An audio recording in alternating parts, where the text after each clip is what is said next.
First match of young LZ23 versus Tasty Beginnings. Tasty Beginnings giving us the tastiest beginning for today's event, this May 9th of 2022.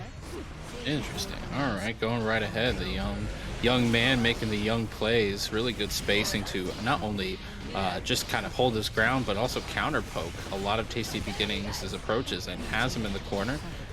Nice amount of damage here and there. Get the run up throw. Gonna tangle himself. No, gonna use the PRC to try to extend the combo, but drops it and then challenges on the opportunity. Taking round one. Pretty nice. Yeah, I love the throw choice there. It had been so strike focused, bringing out the throw there, especially when you have the bar on the back. You go to OS. Young LZ, this time getting pressed in the corner, but a really smart backdash opens up the approach. I didn't even see that low, and neither did Tasty Beginnings. We got the pressure going. Nice throw through the mix-up situation as Tasty Beginnings tries to press the offense, and we are back in the corner. The unseeable low on the tatami again. Right through, and now, guess her game. There it is. Ooh. In this Behemoth Typhoon, you pick a different character select. I mean, to be honest, you got Young honestly playing the matchup pretty well. You know, obviously round two started a little bit more in Tasty Beginnings' favor with their rushdown actually working as opposed to just getting counter poked all day every day. But like, you know, the important thing is that they didn't die right away. And Young LC was able to not only like get themselves back up, push themselves out of the corner, but then reinforce that, hey, you can't just rush down an opponent that has counter pokes because I got this long range buttons, I got these long range specials, and Tasty Beginnings is going to have to show that their pressure and approach are varied enough to avoid these kind of dire situations. Yeah, it looks like, ooh, yeah, bringing out the just frame counters. You can see that Young LZ is trying to play around certain timings of the stagger pressure. I like the Tasty Beginnings. That's the second time now that the stagger low off of the far slash has been the option that has caught Young LZ. It looks like Young LZ back taps to try to just block the regular stagger after, and maybe Tasty Beginnings is a little bit wise to that, but you're going to have to get through this round start as Young LZ is pushing all the way to the corner. The empty throw. No, still no tether. Like, it's funny because Baiken has that ability to tether so that she can kind of keep a mid-range where she's somewhat comfortable, but in this matchup, the very stand. Ooh, very nice. Young LZ right now, not losing an inch after losing the first round, like getting the second one pretty well, but Tasty Beginnings showing that rushdown is still king. Going in again, getting that throw, and right now it's ooh. Like Young LZ is trying to play. He's trying to play so hard a counterplay game, and it's impressive when it works. Has the corner, gonna get this knockdown. Yeah.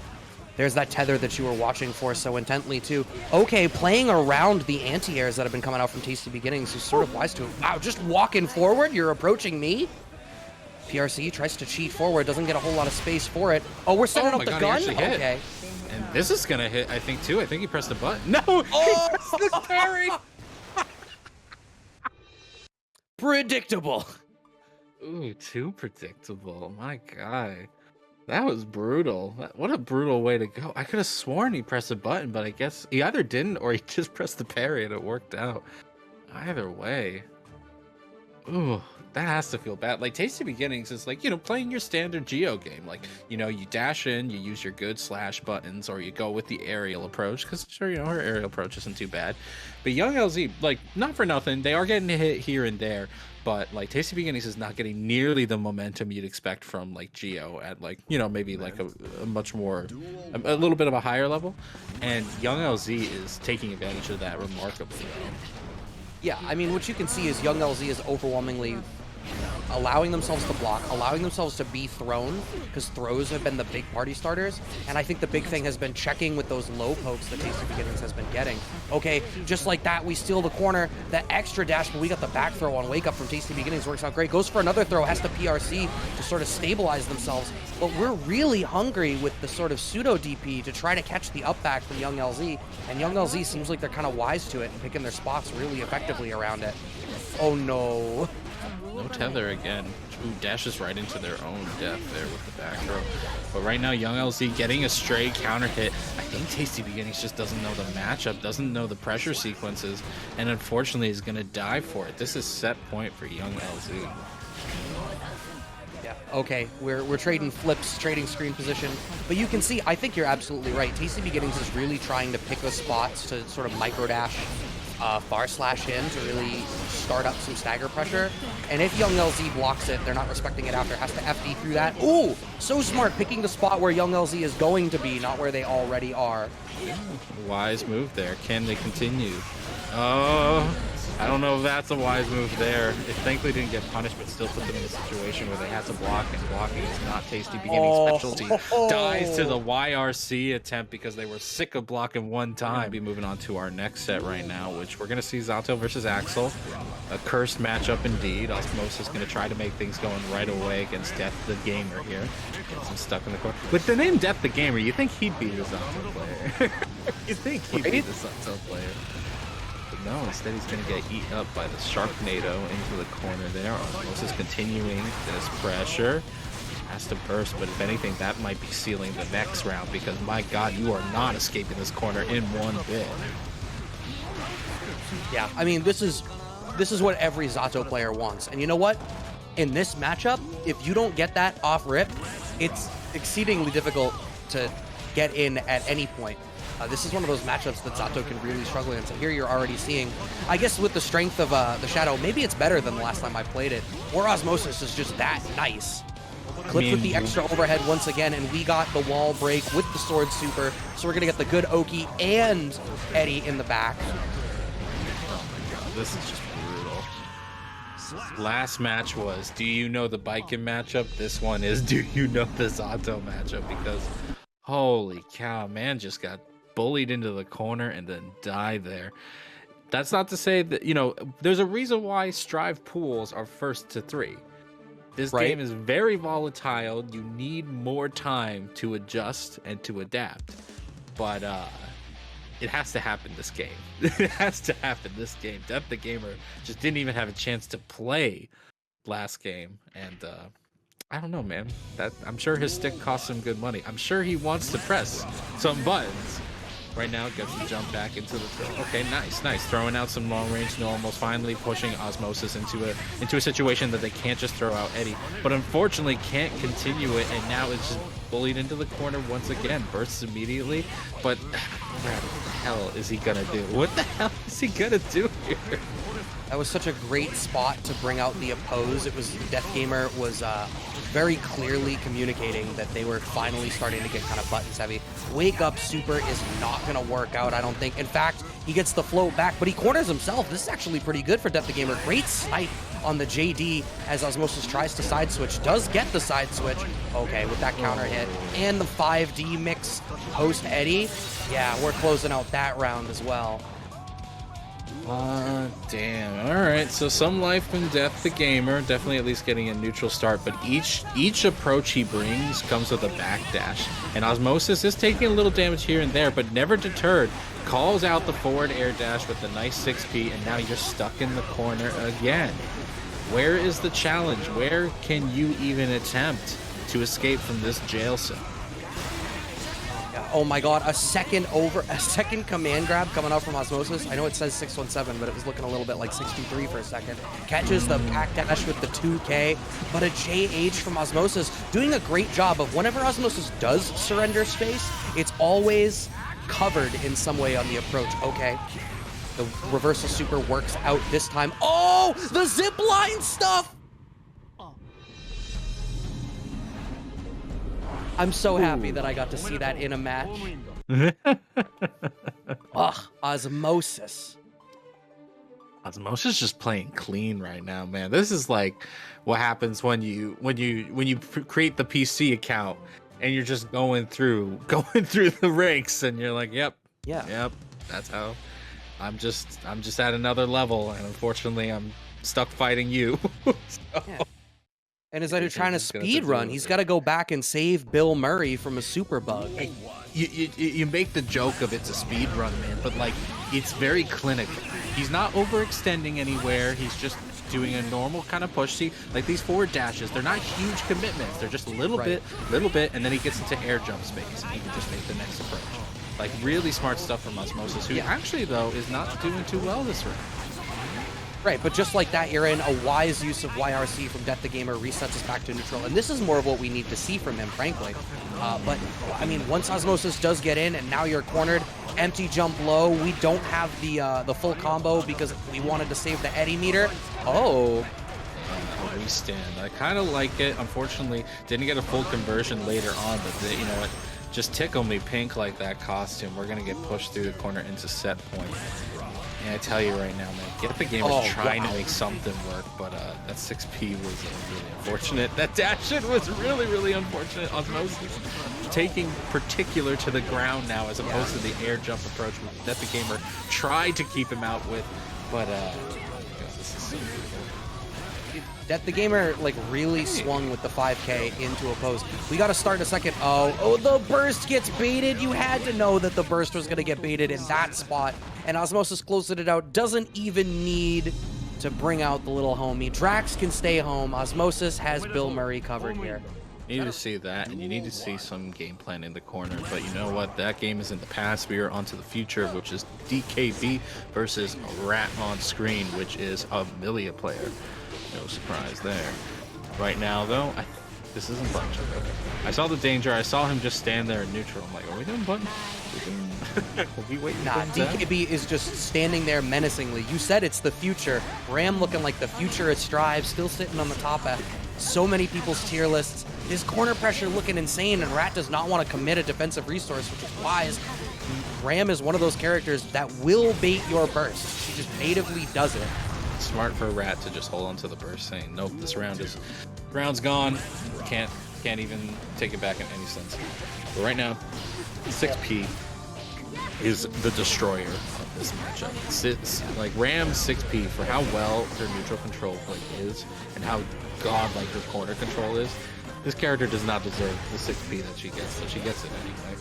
Like, yeah, wreck it into the corner. The RRC continuing the pressure here. Unfortunately, looks like we're in a little bit of a connection issue, but that risk gauge right now looking like a ping counter. Oh my god. Okay, we're resetting thing. Oh no, he just gets clipped. Wow. He just gets killed full screen and he's gonna pop. Jesus! Yeah, no, Millia got no guts. She got no guts now. She splattered all over the screen. But yeah. That is a quick game. Quick game one there. Holy cow. Yeah, I mean, that's, I think one of the difficulties for Millia is I think she's one of those characters where she needs more opportunities. Like, I feel like there's a gradient in the design of this game where the number of opportunities you get is inversely proportional to the amount of damage that you traditionally dish out on a hit. So Millia is one of those more like death by 1,000 cuts kind of characters where it's like back into the knockdown, into this mix that's 2 or 3 short hits back into another of those mixes.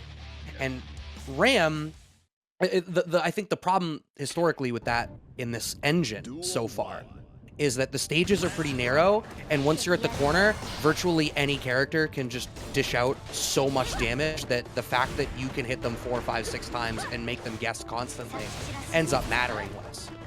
It does, but I think the bigger problem is just the approach right now. Rat, actually pushed DKYB to the corner, but then kind of backed up a little bit to try to keep lockdown, only to let DKB just walk right out ostensibly. That's the side switch. Gets put by a sword. Nice jump over, but no extension off that. Still, we have the corner now. Can we keep this top pressure going? Can we get the paper cut finisher? Okay, we're going to go right to the overdrive. I like it a lot. Does he get the hard knockdown in the next pressure situation? What are we going to do? No! I think that was a missing play. I don't think that 6P was intended to come out like that, but we made it work. We dropped the spaghetti, but the 5-second rule applies. Round 1, going to Rad.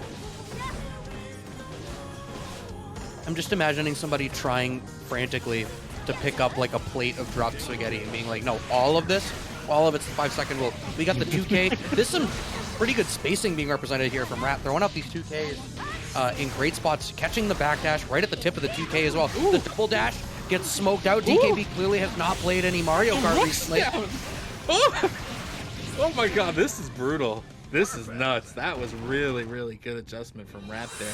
And you can see the slight adaptation of just like, try to make them second guess the 6P. Try to. We didn't even see it come out, to be honest, and I'm surprised DKB didn't even attempt, but still, like, the speed of the match just went so out of control that DKB didn't even get a chance to play that second round. Yeah, I think Rat did a great job of varying up the air mobility to make DKB second guess when to throw out that 6P. Because it's not like, I feel like the beginner trap for a lot of Millia players is that like, all right, I have this extra air dash and this, you know, command jump thing. I'm going to use all of it.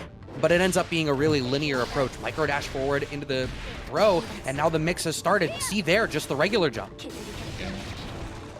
Gets swiped out of the air. We might see DKB doing these neutral jump big air buttons just to show that you can't rely on this aerial approach. Right now backs up to try to jail them out, but still the Rat escapes. TKB though uses their burst to try to get out of that pressure scenario. A side switch does occur at some point. Unfortunately runs right into that overdrive, but gets back thrown themselves. What the hell? This back and forth is too chaotic to even commentate over lest I lose my voice. Oh wow, I thought that kick throw was on the side of Rat, but instead DKB snuck in the back throw to close it out. And with a timely sword explosion, DKB closes out the round, but that was so back and forth. That reversal super was huge. Rebecca unfortunately falls for the last delayed hit. Explosion there. Yeah, DKB hoping to keep Rat stuck in the corner this time. Rat finding the escape, using the nice little explosion at the last opportunity there. Call out DKB's attempt at a rushdown. It's a very slippery play style. Oh, the JP's coming out from DKB.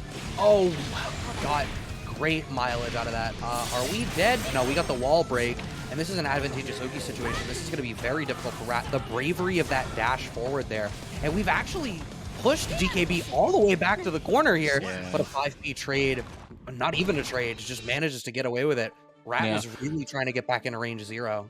I tell you, man, this is like a beautiful kind of match between the free spirit that is Rat, trying to make something go, trying to keep their momentum and this movement option available and threatening, while DKB just tries to shut him down entirely. And I can respect both sides, but the romantic part of me wants to see Rat do it. He want to see his free spirit be uncaged here. I see Jalen asking, what is the way you're supposed to get out of the corner? So obviously it varies from character to character, right? Different characters have different kinds of tools that they can maybe use. If you have a good cross-up, that can be valuable. Oh my god, this life bar is getting deleted! How dare I try to educate the audience? Nice. Finds the cross-up though, does Rat. Yeah, the long and short of it depends on what your tools are and depends who you're fighting. Some characters can jail a lot easier than others. Ram is one of those characters. That's why she's so good. Nice block on the overdrive. Unfortunately, the IRC is going to give them a second chance and give them the last mix-up they need. But that was a good attempt from Ram there. DKB on 7. I love, you even saw the patience from Rat to recognize that the RC could have come out. The H sword works as an anti-air. You called it out in game 2 that DKB was starting to try to cycle the different air defensive options, like air-to-airs and stuff. And it's working out more and more over the lifespan of the set. Rat has advantageous corner position here. What a great spacing to catch the air approach there from DKB. How are we going to close this out? One more hit should do it. What is that? I need somebody to clip that. That's unfortunate is what it is. No more punish there from Rat, who right now is stuck in the corner and probably saying bruh to themselves. Blocks the dust, unfortunately unable to punish. Oh my god, this is the madness in the corner at the moment. DKB really pushing him to the wall, trying to keep him there, locked down. Rat right now just being very patient, looking for the opportunity, but unfortunately death comes to him. That is going to be 3-1 in the set. Can I rewind us back to Rat going for that IAD cross-up and DKB's slash got thoroughly dismantled? Speaking of Zato, we have Zato back on the screen once again here in our next match. Vinny G versus Shin Phil. Shin Phil. I know, so I wonder if this is his true form right now. Getting the mix-up immediately. Bursts. Corner. Really nice conversion on the air-to-air. Smart choice to go for the command grab because you weren't going to get a whole lot of damage cashed out without Eddie on deck. Goes for the YRC. That was a good place to YRC from Shinfil. Seems like they're at least somewhat educated on where you want to make defensive choices against Zato. Counter hit JS. We get some great corner carry, and the Eddie brings them right back down. 2K checks, the command grab comes out again. We don't have bar, but it's one guess per game. I mean, how many guesses do you have to make here, my guy? Couldn't even challenge the low 2K. That is just unfortunate. Dragon right now calling out the range, and honestly, this is a little bit of why Baiken kind of suffers in this matchup just a smidge. The range that Zato is able to fight when Eddie is available is just very uncomfortable for Baiken. But that being said, forget range. We had the rushdown in our favor. Unfortunately, rushdown always falls to the defensive backdrop, which is just like a killer of so many players. All right, we're gonna go back to mid-screen. We don't have Eddie on deck. Finds that 6P anti-air as Shinfil overextends a little bit. That is gonna be what pulls out the round. And that Zato damage once you're at the corner. So rough. Mm-hmm.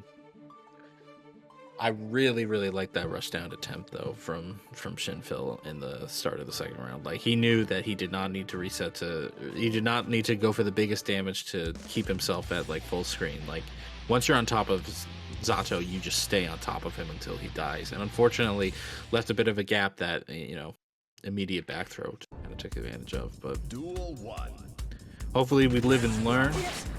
Hang on the edge of tomorrow, but unfortunately the neutral jump is going to stop anything Shinfil is trying to do there. First attempt, but it might be costly in the long run. Has to, yeah, that was a call-out momentum burst there from Vinny. The pseudo Behemoth Typhoon once again. Shinfil with this corner pressure here, opening it back up, using the tatami to cover the backtracking that is being made so that we're not losing the space. BRC meets with a YRC of their own, does Vinny G, but Zato is once again losing Eddie, and the trades here working out in Shinfil's favor. Yeah, and you can definitely see Shinfil just looking for the Eddie summons just to use those long range specials of Baiken's so that they can destroy Eddie and to destroy Vin's any opportunity Vin could get to start a really good offensive. Yeah, I think you called out earlier. Oh, wow. The tether. I didn't even see the tether get applied. Look at this damage. The burst. Oh, just barely not baited effectively, but we are going to close out the combo on the wall splat with the perfect. What a great round from Shinfil. And you said it perfectly. You just got to stay in there once you get in on Zato. If you give Zato the chance to breathe and reset back to neutral, the strength of Zato's neutral with that 2S, the 5H, and what Eddie affords him when that resource is available is can be problematic to deal with. And once you're on the back foot defensively, you're just gonna melt. Well, now it's going to be on Vinny to be a little more conservative about when he summons Eddie, because that whole game was lost entirely to Shinfil throwing out a long-range special, calling out the summon to stop Vin's approach. And we're going to have to be a lot more conservative, but unfortunately this conservation isn't working out. Because goddamn, Shinfil just looks like he's giving himself that neutral that I said Vin was winning earlier, because now Vin is just too worried to summon Eddie. You need a balance. You need a yin and a yang here, and unfortunately our Zato player here is finding Nida. That's the corner at least, but we're gonna get pushed through the wall on this one. And return to neutral has actually not been in favor of it so far. Yeah, one thing Shinfil is doing really well is utilizing the range that is afforded to them, but also the cycling of different air options. And, you know, if you're not calling out like a dash-in attempt with an early 2H covered by opposed, what you probably need to do in that range is, like, you need to get Eddie out and send out the frog. Well, and we're not now. seeing Eddie that come out. Shinfil, Yeah, Shinfil. He's gonna he's gonna overdrive right through it. Yo, I killed your shadow, and then I smoked you. Pushing still even further into the corner, not pulling him all the way back. The tether is on. Ooh, that you don't get to stay away from me. That might have been a mistake there from Shinfil, being a little too gutsy there with the tether. Thankfully, didn't die for it. Went for the lax mix-up that could give Vin the momentum. Has them in the corner, gets them with the dust mix-up. Gonna shove him right through the corner there, but there's no hard knockdown here, and Shinfil has been doing remarkably well in this neutral.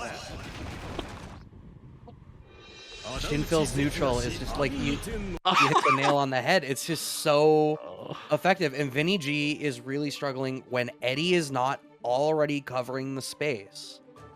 Is struggling to deal with what Shinfil has available. Right And now, Shinfil is cycling those resources so well that it's not trivial for Vinny to make sense of when to go to the air, when to advance on the ground, when to stick out limbs. We saw Zato's 2S get smoked by Shinfil's 5S in the corner in that last round, and it cost him a whole lot. What's it going to be now? 2-1 for Shinfil. you can see Vin being so much more cautious about when he's using Eddie. Like, he finally gets a hit, gets a push towards the corner. Oh, I can summon Eddie just fine now. Uses the parry to get out, does Shinfil. Gets the tether again. But, like, he's not throwing out Leapfrog. He's not throwing out Frog in neutral right now. There's a big reason behind that. And that's because Shinfil has been dispatching Eddie so frequently well. Jesus Christ. Jesus Christ. Shinfil lives up to his name right now. This man is playing out of his goddamn mind at the moment. There goes Leapfrog finally. Been pushing the pressure towards the corner. Shinfil not having the answer just yet until that back jump tethers them right away. Baits the burst and punishes it with the tether. Sets up tether once again with that throw. The crescent moon calling out the shadow below. Oh my god, this is just an onslaught from Shinfil. Vin finally putting the pressure on, but the YRC breaking Eddie and maybe Vin's last spirit. Oh my lord. Okay, right, counter hit. Oh, so aggressive, wanted. God. The crescent moon again. Getting out of the corner, huge. Vinny is, I mean, this is doable. Zato's got great damage, but you need to make sure you keep this position. Keeping that resource in that way gets the command grab. Now we've got Eddie for this mix-up after. What's it going to be? Counter hit, close slash. I think that you are dead. Yes, you are indeed. Closing out the round. Vinny did not respect the meaty. I think Shinfil went a little OD with the gunshot into PRC there. It was just a little too much resource spending when he assumed he had the match for himself. And right now, he is paying for that. That momentum is not only broken, but so is the wall. In right now, gonna get a hard knockdown with this, and this is really good situation for him. But he lets the jump out happen. Has to burst to stop that. Shinfil now going all in with the pressure. The YRC breaks it. Actually, good lord, both of them bursting. Are you gonna win? No, you're gonna die to the schmicks, the mid-screen schmicks. Yeah, he gets that top 5D out. 2 games apiece here as Vinny scraping that first round in that game 4, just barely, but it just goes to show that, you know, if Zato gets that hit, if you're in the corner and Zato gets that hit, it's never over. You could seriously die. Like, you get one guess, and Shinfil guessed wrong. What I would love to see more from Vinny is I wish Vinny was, you've called out how choosy they're trying to be with when they stick out Eddie. I feel like they're committing to the wrong Eddie choices in a couple of spots. Like, we're seeing a pose, and then Shinfil up backs, and we see Pierce coming out instead of Pete. Oh, just shoots Eddie. Yeah, there you go. That's Shinfil's approach there. Gets the gold burst. Tries to get the jump in. Even then, yeah, Phil's approach has been so, like, committal. And it works out great in some places, and it just doesn't work out at all in others. But hey, you know what? Sometimes you just use overdrive when you know your opponent's pressing buttons, and it works out. Shinfil on set point. Oh, the backdash too. Shinfil being almost prophetic with some of his choices. Tether? There's a big low. Not just a low, big counter hit there too. IRC to continue the pressure.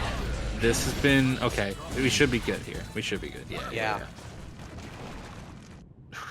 It genuinely is like watching a man with 10,000 weapons just go all at it. Kudos to Shinfil.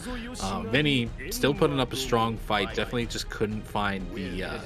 You had to tighten that up. Part of the deal you make when you play that character, but unfortunately you're going to be dealing with a different devil here. We're going to get Happy Chaos on Smitty's side versus TeddyTreeBack, whose name I quite like quite a bit, just to say. TeddyTreeBack. Good guy. What a shame fighting Happy Chaos though, because you're probably going to die from this from this situation. Yeah. There's just no escape. Oh lord. Oh lord. Vinny, where were Yigaman Jensen out here? I think we're number 1 indeed. Smoked already. The curse is applied, and now you have to just respect this. Plus frames. The Mimic comes out. That covers just enough. TeddyTreeBack is in range 0 here, though. Deus Ex. No, he's not going to use Deus Ex? Okay. That was a black beat combo. Yeah. Honestly, TeddyTreeBack just looking a little flustered here. You burst the one opportunity that they get. I swear to God, the fact that this character gets burst is stupid. But, you know, universal mechanics, what are you going to do? Smitty taking a pretty, I don't want to say easy, but it looked very, very simple to him. Well, the difficulty, I mean, Happy Chaos, once Happy Chaos gets started, they are incredibly strong. I think the thing is, it's comparatively easy for them to get started. Like other characters with that kind of engine, it's not so trivial to do that. The 5S, the 2S, both really great buttons. He can control that space, get the curse applied, and immediately just start generating that space. But TeddyTreeBack's character here in Millia has the movement to try to make something happen. I would think it's just you need to make sure that you're on him at the very beginning, exactly like we saw here. Yeah, finally gets that rush down immediately. Unfortunately, walks right into the P. But you know what? Uses the burst. I like the idea of the burst there. Unfortunately, it just didn't lead to much. Smitty right now not only has the resources, has burst. So even if TeddyTreeBack gets in again, they're probably just going to get bursted out. This corner situation, nice defense. Gets counter hit. There's the burst. And that's there's just so much going for this character in terms of different opportunities. But this is a great spot. The curse is not on. You know that the curse is going to apply in sort of these linear trajectories, and you can use your great movement speed to navigate around the screen. Obviously, Smitty's defense is still really good. You know, it is a two-player game. It's not like once you get in, it's just over. But I think TeddyTreeBack is doing what they need to do. You can't let them get away with stuff when the curse is not applied. I think that's really the moment where you need to recognize that the pendulum has swung back into your favor. Yeah. Good analysis there. Just understanding the rhythm of your... Because Happy Chaos players need to understand the rhythm of their character. What's like a... Not optimal, but, you know, like what's a strong way to get that curse started? What's a way to keep the lockdown going? And if you can kind of make a read on that, you can kind of make more reads that lead to you being in their face and keeping things from getting out of hand as they do. Right now, though, TeddyTreeBack doesn't get a punish on the baited burst. Very unfortunate. Now you're going to be shot full screen. I don't know if there's a way back from this for Teddy. Yeah, you're dead, and that's what feels really bad, right? TeddyTreeBack played that round immaculately. Even baited the bursts. It feels a little bad. TeddyTreeBack baited the burst and then didn't get the punish after. Didn't get the punish. Yeah, that's why I hesitate when you say immaculately, and that feels shitty on my part. Just to point that out, to be that guy to say that. But because if it was immaculate, you would have punished the burst. But I think the problem is like it feels bad to look at that round and be like everything went really well, and then you made one mistake and now you lost. Now, on the one hand, that's true when you're fighting against, like, Ram or Leo or Soul in a lot of capacities, too. Oh, you guessed wrong one time. I did 80% damage, brought you to the corner, and now you're dead. And Happy Chaos is the same way. I think just part of the problem is, like, if you make a mistake defensively or in neutral, you die.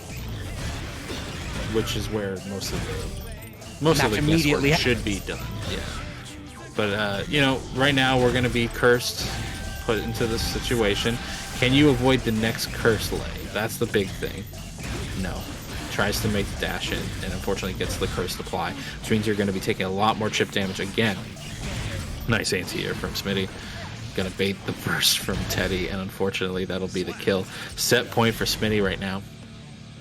And yeah, the curse is just the key to all this. Sends out the disc immediately, gets the rushdown applied. Very nice taking that spacing trap. Tries to go in a little greedy, and unfortunately Smitty, you know, very, very solid defense when they get put in that situation, has the back jump to really escape and put themselves pretty much into checkmate scenario. Yeah. Okay, we spend the super. That's a decent trade, and you get some frame advantage after. Oh, nice. Goes for the cross back over in order to keep the corner position. Meaty off the slide. What was that? That was a weird interaction on the cross-up, but the late cancel into the slide gets us the low hit. Are we going to get the wall splat? Yes, we are. Are we going to be able to close it out? No, just barely not off the wall splat. That feels so bad. You have one more chance. You got anti-air. That's it. Once again, you messed up once. You didn't even mess up. You just didn't have the resource for the kill in the corner. Spending all this bar on FD, your entire positive bonus is spent on not dying now. That's fine. Anything spent on not dying and taking the round, we take those. Really smart. Unfortunately, unfortunately for Smitty, didn't take their time to set up the curse, and because of that, wasn't able to lock down Teddy. Now the curse is applied, though. You're going to be spending that bar to FD where you can, but now you have to avoid the next curse ball. If you can avoid that, you can bring your rush down to their face, but Smitty not allowing for it, using that 6P, mashing that button. Oh my god, just mashing that button, spending the health to make another clone. Actually knocks him down. We're not seeing much Smitty because Teddy has been so much into the air. Smitty finally gets the anti-air. This is probably gonna kill because again, Millia got no guts. Oh wow, okay, just barely alive. But this is such a rough spot to be in. What are you gonna do here? Yeah, he's got a lot of tension, but there's more bullets than tension. Like this is a temporary forward. No, yeah, this is fine actually. This is not terrible. Oh, yeah, this is not terrible. You need to bait the YRC that's going to come from what I wish that you had not broken the wall. I don't think he could have done anything else other than that because he was splattered. The way he was splat against the wall, he would have gotten the. He would have jumped out. Osmosis versus a Ramlethal we haven't seen yet. Mr. Somnium here. Nice with the dust. Oh my god, the classics. The classics. Alright. Manages to up forward out of the 6H attempt to stagger, and just like that, Somnium has the advantageous corner position now. And this is huge. Spending a whole lot of Eddie Bar and actually getting smoked for it does Osmosis, but we're pushing back to mid-screen. Yeah, really doing a great job of cycling the offense. And you know, I mentioned about Vinny earlier that the neutral and the structure of the offense with Eddie and Zato, particularly in mid-screen, wasn't tight. Osmosis is doing that much better. I can't believe you got away with that. Yeah, Somnium just did not. Just saw him fly away and did not know what to do or say. Gonna get it with a low. Like there's so little extra health to do, but Osmosis is only beginning little hits here and there. Finally gets the last one for the round. But like, yeah, not only was it so good, the neutral control from round start, but after being pushed into the corner, the challenge against this Ram was impressive to say the least. Sato, one of the few characters who can probably challenge if he's willing to spend Eddie meter to get out of the corner against Ramlethal. Nice. That was a spot where Osmosis was definitely well equipped to handle the bait on the first there. That was closes out. That's another spot that I called out that exact type of situation when Vinny played earlier. You bring out that oppose and they're in the corner. If they go to the air, and there's a reason for this, right? Yeah. When oppose comes out, the Zato player feels very confident going for throw or command grab as the next option that they choose. Because if you hit a button, oppose is going to keep them safe. And if you just sit there and respect oppose, you're going to get scooped either way. So pretty commonly, people try to go to the air at that point. So you need to be mindful of that and be ready to Rekka cancel into the leap to catch them accordingly. Well, let's see if Somnium's even listened to the stream then, because right now we're going to get back into it. Game 1 going to Osmosis pretty cleanly, but Somnium unfortunately still getting bullied in this corner scenario. They did escape the first time, but only by getting hit by 6P and then bursting. They don't have to burst anymore, but thankfully I'm able to find a nice big sword button on the neutral jump, and then unfortunately just finds himself back into the blender. Oh Got boy. counter hit by the close slash in the sandwich mix-up. I wonder what Somnium was doing. Were we perhaps, you know, teching throw? I don't know. Oh, you don't know, and you don't even care. You just saw that he got hit, and it's like, well, okay, that's mine. We take these. Like, that's right how now, Osmosis feels, sure. Osmosis is playing their own game right now. Somnium is just trying to reposition to either position themselves where they feel like they can play, or they're trying to make like a go for broke kind of approach. Like just jump in, see what happens, and let it rip. And neither of which is working out for them. Osmosis just has too much screen control for Somnium to get even a start on things. Gets the jump over finally. Yeah, but even then, it's mid-screen. He didn't have a lot. Yeah, the fact that oppose came out in mid-screen in that spot and there was so little Eddie meter left, Frog didn't cover. But, I mean, still, it's just looking so rough, and I'm surprised at how difficult a time it seems like Somnium is having. I wonder, like, do you back off more and, you know, try to go in covered by the sword throw? We're seeing a lot of the Rekka trying to come out, but Osmosis is consistently why we're seeing the second hit of the Rekka, so that he doesn't have to respect the Sagger pressure after the fact. Well, I mean, he's only got the YRC if he's built up enough tension, and so we got to get it from the round start, ostensibly. But we're so busy trying to reposition ourselves that Somnium is still letting Osmosis just bully him. Finally gets a strong dash-in hit off of the frog, but you know what? You know what? Somnium has the corner, but I don't think they're going to keep it for that long. I know we're going to have to see. Sword comes out. We're keeping it safe. There's the throw. We've got some bar on deck here, so the next hit should be able to kill. Where's the PRC going to come out? Red RC on the third hit. There you go. Okay. There it is. There's the challenge. Has the RC to back it up. Right now we're back in mid-screen, but Somnium just needs one clean hit, and there it is. Reversal overdrive. The classic. Have it with a nice wine. Is that the first round for Somnium so far in this set? I think that it is. It is, yes. And once again, these getting in and these close slashes landing as counter hits, Somnium is, I think, maybe unfamiliar with how to deal with Osmosis. We're seeing a lot of these close slashes landing as counter hits, empty jump low. That's going to close out that round, and it is set point here for Osmosis. Another thing Somnium's not ready for is these 5D mix-ups that are coming out, getting clipped low, getting clipped blocking low every time. Right now, though, Somnium actually having a check only through heavy resource usage. They're not going to have this resource now in the corner. Burst is not even an option. We're going to get spiked. And, yeah, things are looking dire. Sends the frog again. No buttons. Now too many buttons. Yeah, holy cow, Osmosis. Taking it 3-0 in the set again. Very, honestly, very similar look to, okay. I think that's what I saw in the corner. Let's see. This is Papple. Papple, my apple. MFCR, though. You know, really solid Leo player. Definitely love their kind of rush down style, which, you know, every good Leo should be. Papple, dedicated with the Faust. We'll see. Oh, we're going to get chaos started. Gets the gold Trumpet burst. did come out. Oh, no! Oh, my God, bro. Leo gets the homies now. He doesn't even care about the... Okay, we did get the fire. The super items coming out again, but it's all bombs all the time. You want for the trumpet every time. No, you don't. You don't want the trumpet every time, man. Trumpet is so, like, disastrous against this character. It's like, oh, great. I just gave my opponent full screen pressure.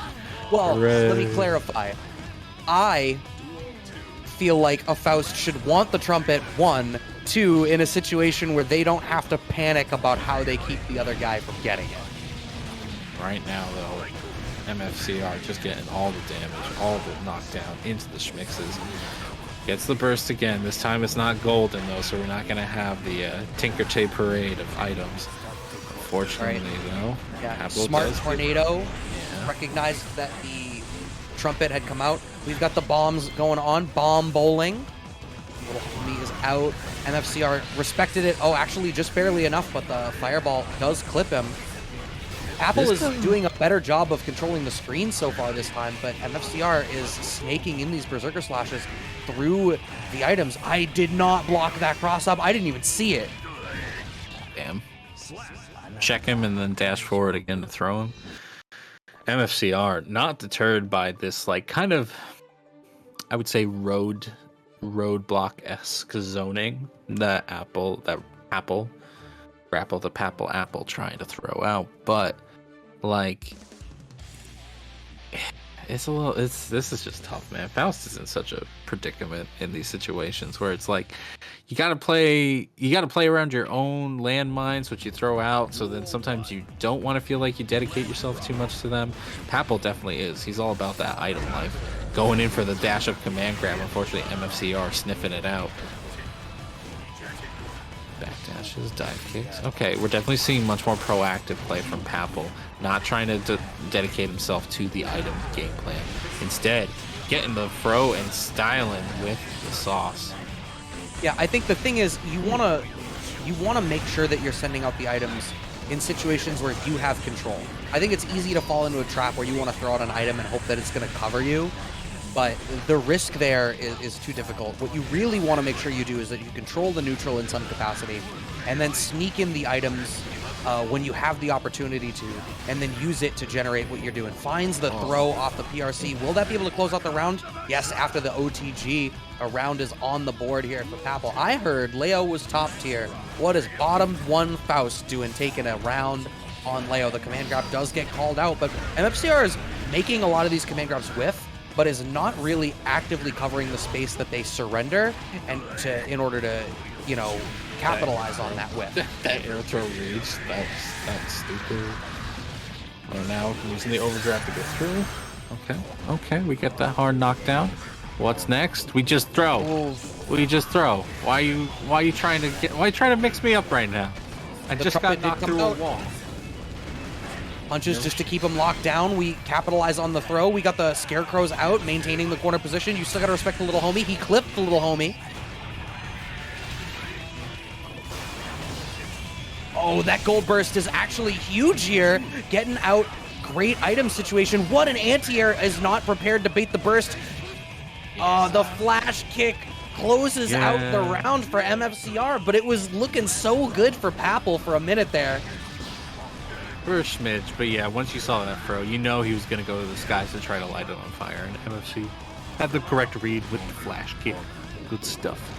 Gonna get eaten again, though. MFC, unfortunately, losing a lot of their momentum to these defensive throws, and their game plan is going to have to switch and keep that into account if they hope to just kind of cleanly take this. Ooh, yeah. Oh my god. The wake up overdrive. Again. Wait, it happened again? And he PRC'd? What the hell? I'm gonna have to watch that back. He must have gotten, there must be like a weird timing on when the tension actually gets used. Yeah, very strange. It almost looked like he had a 3-bar situation going on there, but I don't know. We take those. Okay, that JD actually hit really late. The bomb is out.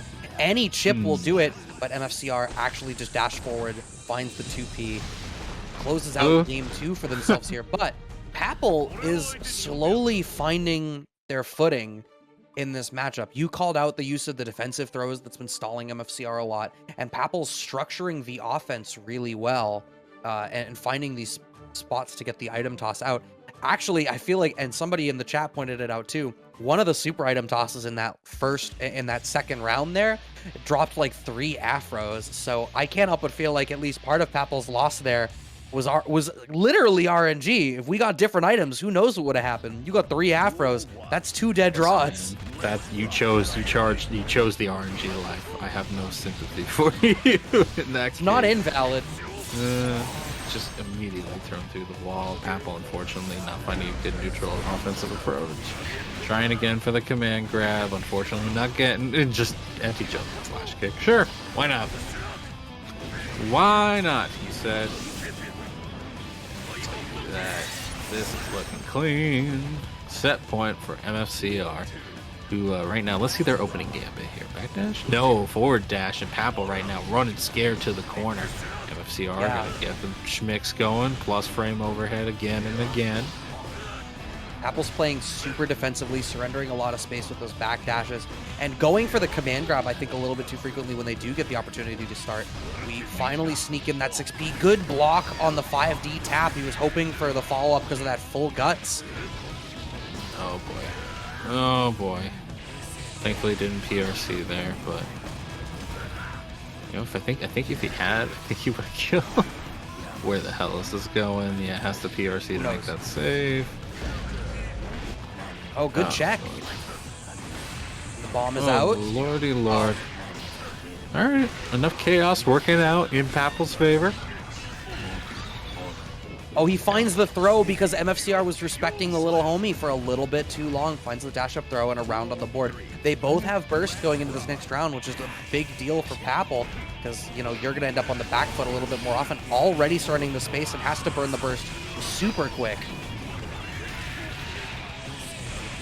Throws down the sauce and is actually catching MFCR being a little overzealous in their approach.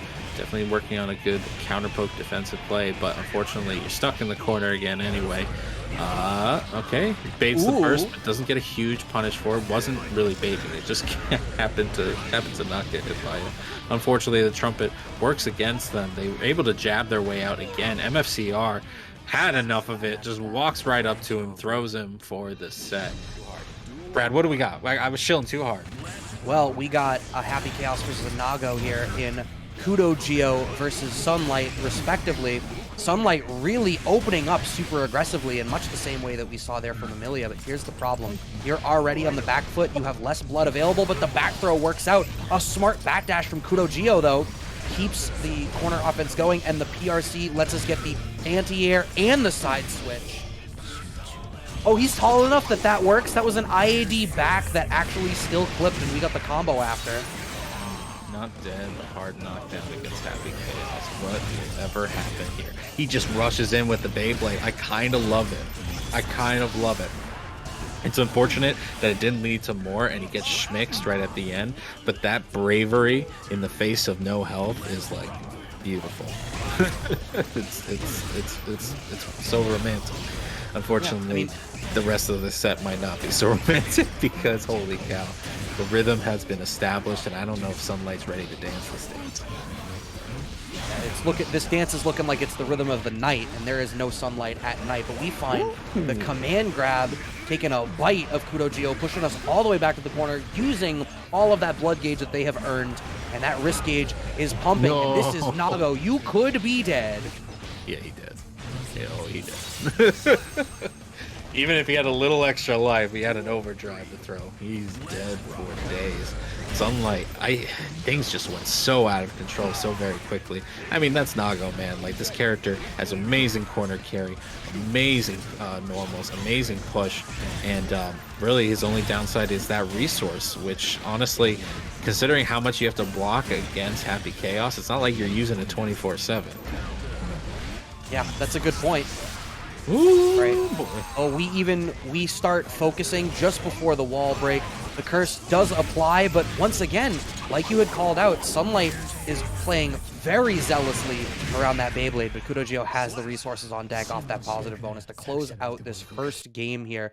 But a fine showing from Sunlight. What I hope is that as it goes on, Sunlight continues to develop an understanding of how KudoGio structures the zoning game, and is able to pick the spots a little bit better. I think there was one crucial mistake in that round that I wanted to call out, and I feel like it was Sunlight was standing at a spot where you could perfectly anti-air KudoGio with the 2H if you tried to get out of the corner, but Sunlight overextended, used the command dash into the close slash, and it was that exact moment KudoGio got out of the corner.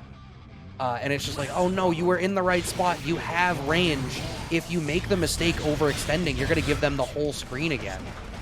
Interesting how the whip button gave Sunlight the opportunity to then whip punish the backdash that KudoGio has been really abusing to try to create a space that they could finally get their like kind of bullet game plan going. Right now they're stuck in the corner, and that has led to Sunlight taking a round before, and it looks like it might do so again. No, it doesn't cancel anything. What are we doing? Oh, the backdash. What are we doing? All right, we close out the round. It's fine. We managed to use the RC to keep ourselves safe. KudoGio with the shin backdash. What is it with Happy Chaos players and having the smartest backdashes? I don't know if I would call those backdashes too smart right now. Like, you get the idea, but you can understand he's not dead yet, but we're going to be sitting here for a smidge. I say this. He's not dead. He's dead. Oh my god. All right, you I just didn't even lost get to Willick say Hill. my thought because I second guessed myself there. So here's the thing, right? There's a reason why Rushdown Happy Chaos exists.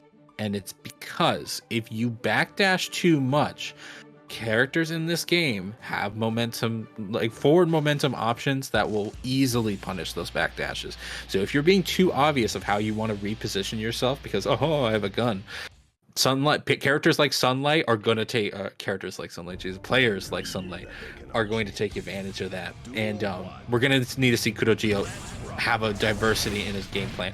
Oh my god, called out immediately by Sunlight though. He tried to make a move right from the start, and Sunlight just said, nah, backdash into Blade. Oh my god, Sunlight. I mean, Sunlight, please. Nago can generate threat from so far away on the screen. It makes it like you only need to cover so much forward from full screen to be able to start playing your own game. And the fact that you have Beyblade, Command Dash, Shadow Clone, all of these different long-ranging tools to make it happen. Goes for the burst. We have to respect the Shadow Clone that's come up from KudoGio. That goes for the side swap. It does not get blocked by Sunlight, and Sunlight is now back against the corner. What a back throw. BRC actually creating a little spaghetti situation that Sunlight just was not ready for. Can only take one extra hit in a certain situation. BRC's raw, and I expected him to die from that BRC, but you know what? Sometimes crap just happens. you can't have a great analysis of the situation. Right now, though, what a strong opener from KudoGio, deciding not to run away from his opponent and take the offensive approach leads to half health gone on Sunlight's side. Well, the PRC catching the backdash exactly like you said, but this time KudoGio is the one dishing it out. You were late. He's off the wall. He still did. Why? Did he hit a button? Oh, I don't yeah, know. it looks like No. he did something. Did he hit a button? I think so. That must have been the case. Lordy, oh Lord. And now, yeah, I think Sunlight a little shaken from that last set. Tries to backdash. Good follow through from KudoGio. Calling out some of Sunlight's defensive options here.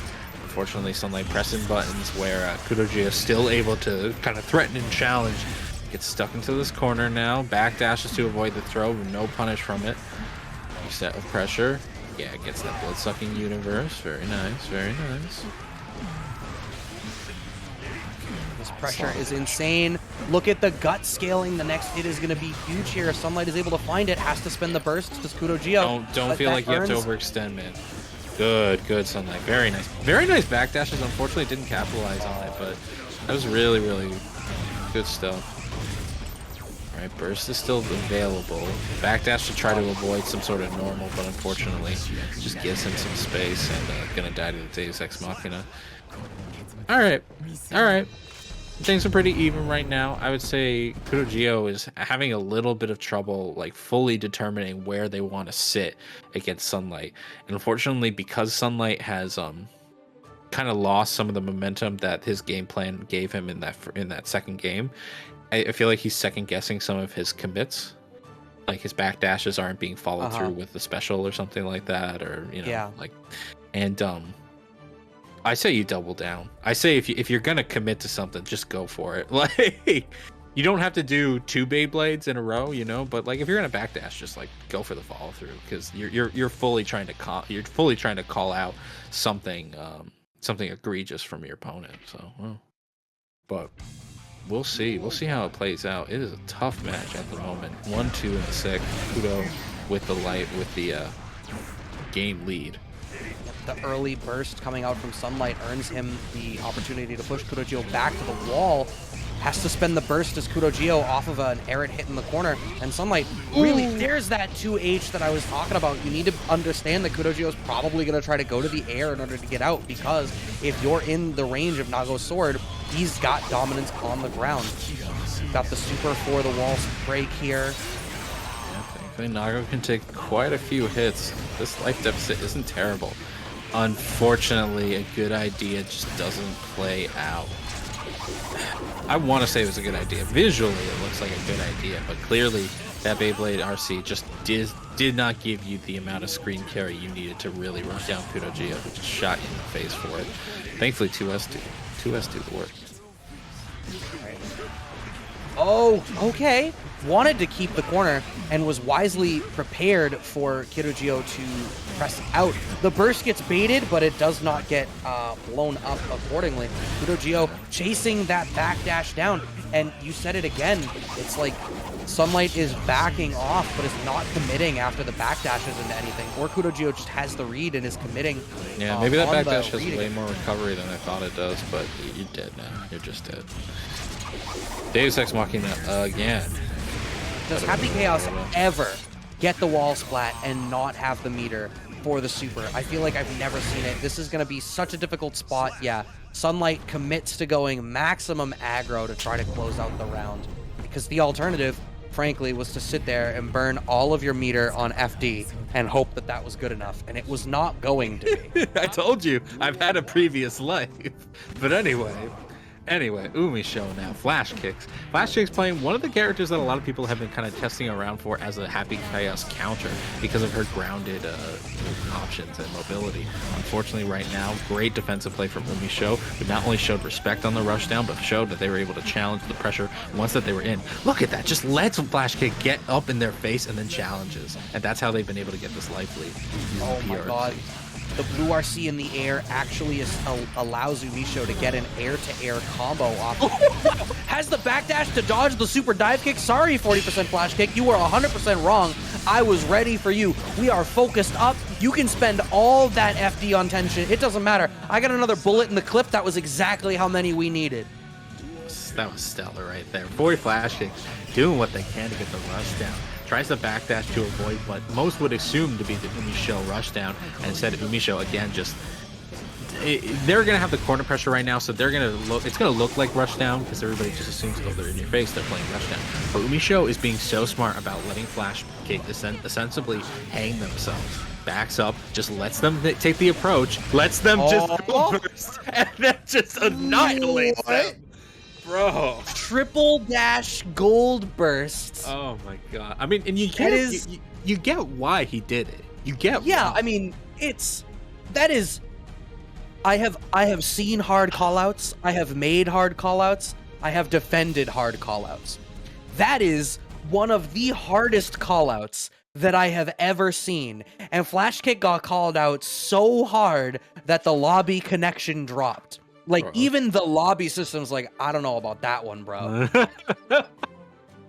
Man just sat there, watched the train come right to his face and knew, yeah, nothing's gonna happen. It's fine. It's fine. Oh my lord. I mean, yeah, but you can see, one can see how Gio has tools to compete against Happy Chaos, right? It's not dissimilar to the thing with Millia with that ground movement. And if you only get, tap, dash, block, her dash goes a fixed distance, so that ends up being a very effective tool here. And we saw literally full screen in 3 dashes. Here's the problem. UMISHO's defense is still immaculate. It's not like you get in and that's the end of it. As I talk about UMISHO's defense gets opened up in the corner with that early wall break. But I was talking about like making the spiral arrow whiff and whiff punishing it, making the super dive kick whiff and whiff punishing it. These are the things that UMISHO does very effectively that make it so much harder, because it's not like once you get in, you get to start playing the game, but you still have to play. That you do, and right now, UMISHO still playing on defensive, doesn't check this rush down. Unfortunately, a huge drop. That is so unfortunate. That is so unfortunate. Has to burst. Still commits to the rush down. Doesn't kill. Oh, I think this round is over. I think you're dead. No, he's now he's dead. Now he's dead. Stop it. Yeah, so it was the thing, right? UMISHO was gonna have to find FlashKick was gonna have to find the spot to dash in twice and then commit to something. And those are the scrambly spots where UMISHO tends to do very, very well.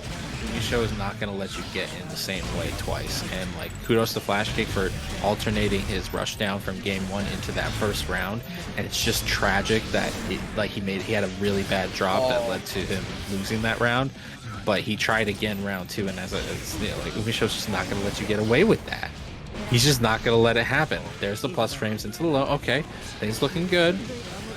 Now the party is started, but nice. The burst is there. We go we let the wall reset happen because we don't want to go back to neutral, and I like that call. Sneaking in the extra cross up, but the back throw, UMISHO's money back throws. He wanted to bait the burst. Of course. I was waiting for the burst so long.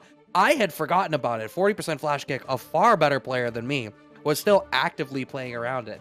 But UMISHO in that moment was better than both of us. It was like, I can back throw here. Yeah, I mean, to be fair, it was a read at that point. UMISHO had the call, and damn. All right. Potential final game. FlashKick's showing signs of life in that last round. Big counter hit, and UMISHO, of course, is going to burst. He's got the curse already applied. Of course I'm going to burst. Look at that chunk. That actual chunk on the ready stance bullet. See, this is the rhythm that is so essential on UMISHO. Now that we've got you defending and we don't have curse, we're gonna rush you down. Whoa, point blank. Can't burst there. FlashKick, I feel you. You press those buttons because you went, son of a bitch, just shot me point blank. But of course that burst is gonna not work. That's my call. That's the game. FlashKick is not going to get burst back in any reasonable amount of time. We're in the driver's seat here, but we make the anti-air whiff as UMISHO tries to sneak our way out. A big counter hit here. Maybe 40% FlashKick is going to expose me as a fraud, a non-believer, a heretic. I mean, okay, great challenge. There's the backdash. Now we're going to go back to full screen. Never mind. I was always right. I always knew. Ooh, good blocking there from 40 FlashKicks. Nice backdash, actually, to call that out. Right now, like, FlashKick is, out of all the Happy Chaos matches we've been seeing so far, I feel like FlashKick has had, like, a really good sense of approach. It's just that, unfortunately, some characters in this game are, like, two-piece characters, where they have to set up and then they can play their game. Happy Chaos is the inverse, where you have to first get past the minefield and then you have to open it. Which is just so brutal. Yeah, Happy Chaos adds another piece for you. Yeah, exactly. It's like you're picking a handicap for your opponent at round start. Because it's like, hey, did you know that if I'm allowed to play at 99 seconds, you won't be? We do have burst available here for 40% FlashKick. How's it going to come out? The PRC gets smoked. Curse is applied. You're done here. Yeah. The Book of Brad is absolute. That unfortunate burst getting called out in round one. And then just that lack of resource. But 40% FlashKick did so well to try to... I was ready for that to segue into like a NordVPN sponsorship ad, but... You've been watching too much internet story. You've been watching too much internet story. There we are. Anyway. Osmosis versus Larry Cage. The first Eno that we've seen today. I don't know why that hits me so hard. Larry Cage? Oh my god. Anyway, right now, Osmosis is just playing this game again. God damn it. Oh my god. He can't keep getting away with it. This backdash, this pressure is non-stop. Oh my god. Osmosis out here trying... Osmosis is clearly named because he's trying to get through that cell wall like water penetrating a cell membrane. And that cell wall is your defense. It is getting in there. Yo, poor Larry Cage, man. Got out. It was like, I'm full screen. I'm about to die. And Shark just comes out. Oh, man. All right. Signs of life. Got our momentum going. Finally, an opponent, a challenge. Sends Osmosis through the wall with the hard knockdown. Something you don't want to hear you fighting against it as a opposition to Eno. Take that air. And there you go, Chemical Love sending it through. There you go. Here's the best way to make sure your opponent, no matter who they are, doesn't stand a chance by just bullying them, by just not letting them play. The stroke low profiles the 2P, but it doesn't matter. Osmosis through the scramble gets into the corner. This is looking so explosive on both sides even. We're going to have to see how, if at all, Larry Cage is able to swing this back around, goes for the YRC off of the 6H command normal, doesn't want to respect that situation, does Osmosis. But Larry Cage, that corner pressure, now that we're there, but sneaking through that 6P, Osmosis knows when you're going to try to sneak out that extra hit. And like you had called out, the leap is so ready. The leap brings you back. We don't get the bar for the kill on the wall splat, though. Larry Cage gets one more chance. A trade, but a good trade nonetheless. Osmosis is going to take game number one. Larry Cage definitely has the offense for this set. He's definitely got a game plan that can schmix Osmosis to the core. But it's about getting that offense started. And so far, we've seen it get started from mostly defensive back throws, which, are going to happen. And a few Chemical Loves and a few strokes. Strokes have been doing pretty well, especially against some of the more committal neutral buttons from Osmosis. So maybe we'll continue to see them. Maybe we won't. Yeah, I mean, there's the Chemical Love. I love that Chemical Love. Chemical Love going over 2S and over like Eddie Pierce is huge. Stroke going under 2P is great. It means that if Larry Cage makes the right call out on how Osmosis is going to contend in the neutral, Larry Cage can completely circumvent it. But they're going to get sandwiched. No, actually, that ends up in a weird situation after. So we spend the bar on the other one. Oh, that's going to connect. What a great equalizer here on the side of Larry Cage. We send out the note. Double overhead, triple overhead, quadruple overhead. Gets smoked once, but we don't get a whole lot for it. JP on the air-to-air and a counter hit on the IAD in. Larry Cage is able to stabilize and close out a round, but this is so back and forth. Finally, a tango for 2. And at this moment, Larry Cage has the offensive approach, going to knock him into the wall, not going to spike him through. Instead, probably going to go for a restand. Absolutely send that note out again. I want to hear it once more. Osmosis, though, finally getting the challenge. Unfortunately, loses Eddie to a solid challenge from Larry Cage. Larry Cage gets invited into hell. We're slowing things down just a smidge, but it really could go either way in this neutral. Oh, no longer neutral. Oh my god, we're chaining strokes.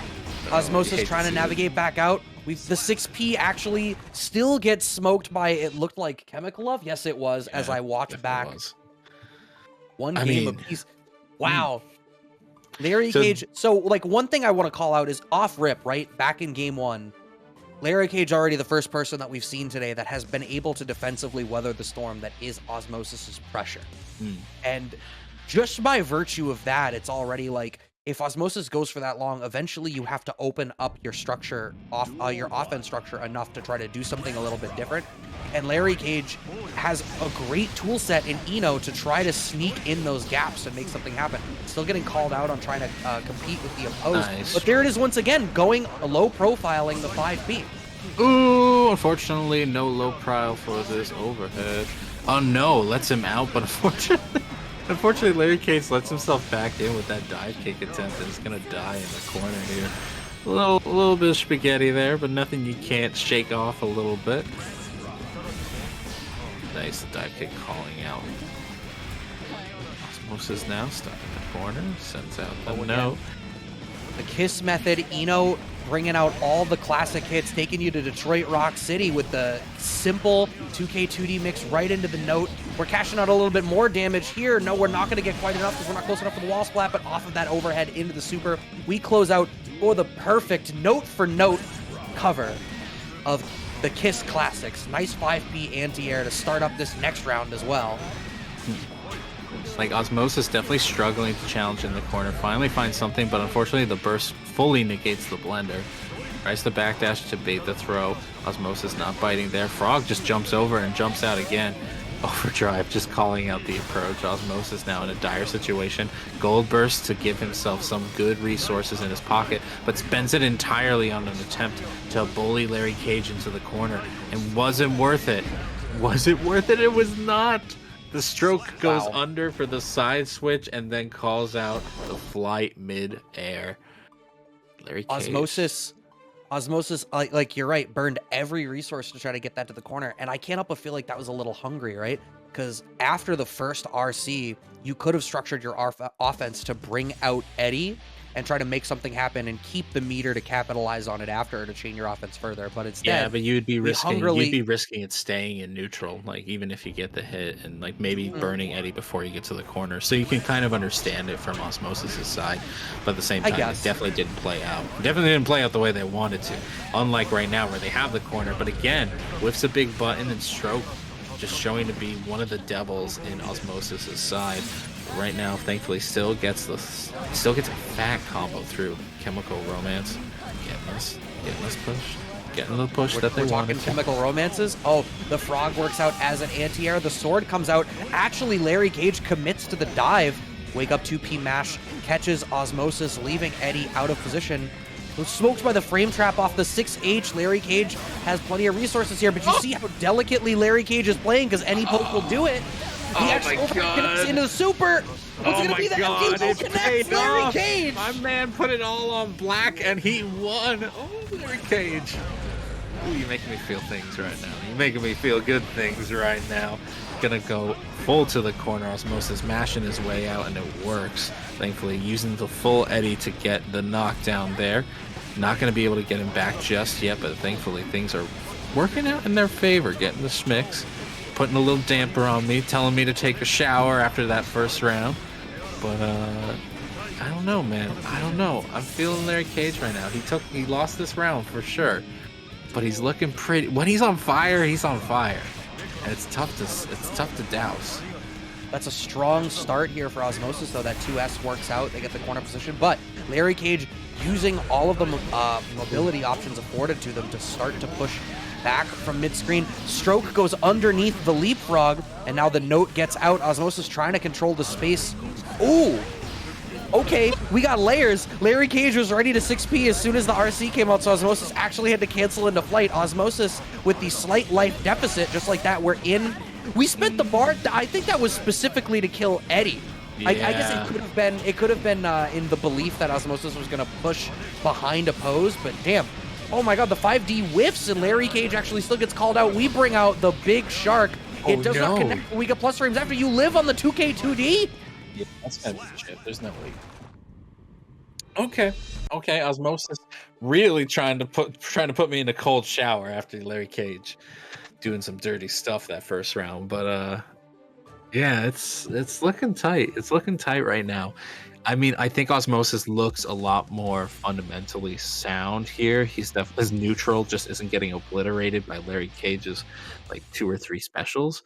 But you still not the Osmosis we see. He's finally found Right, we got the drill coming out from Osmosis. That is something of an adjustment that's being made. Okay, Leap getting out. Osmosis trying to pick different spots. Oppose is being set up in some different spaces. That looks like maybe it's the adjustment that Osmosis is making here, because between Stroke and Chemical Love, it's hard for Osmosis to actively contest the space. So I think the decision is to passively contest behind Oppose. Okay, blocks the leapfrog, unfortunately being put in the blender, but not being caught off guard by the side switch. Real smart stuff there from Larry Cage, who now has the offensive push, gonna get blocked by the YRC. But, okay, gets hit by the overhead again.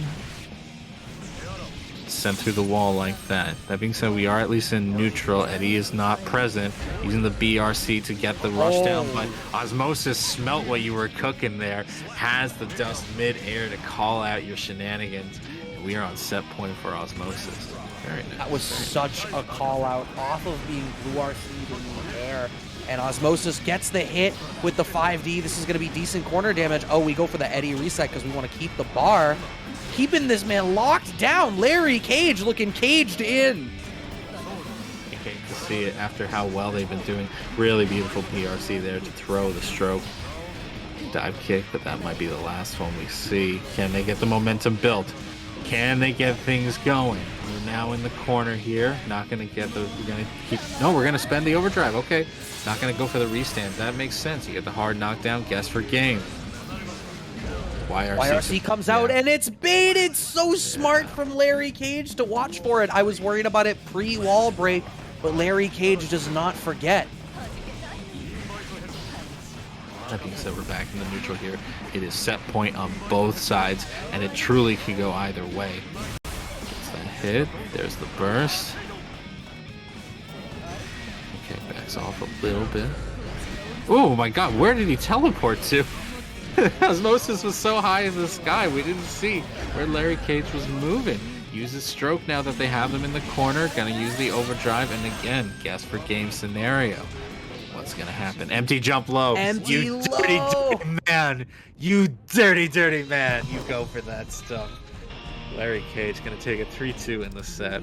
Kudos to both sides. GG's. One of his anti-projectile tools, also not gonna interact with the gun. There's nothing to bounce back. Smitty and MFCR. MFCR doing the rush down. Not afraid of the curse applied to them. Very nice blocking at the last moment. Gonna push. I thought the clones are so deceptive. I thought he had pushed through, but no, Smitty was waiting behind them. Good challenge from the corner base. Gets up the curse. Has so many resources at their disposal right now. I think MFCR is gonna have to make a big call here. Yeah, and the reality is once you do get in exactly like that. There's the big call right there.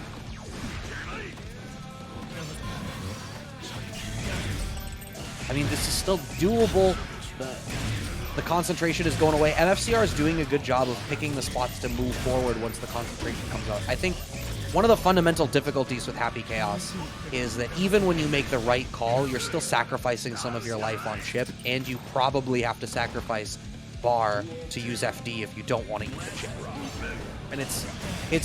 And economically it feels bad because traditionally in a matchup like this, when you make the right call, you're rewarded.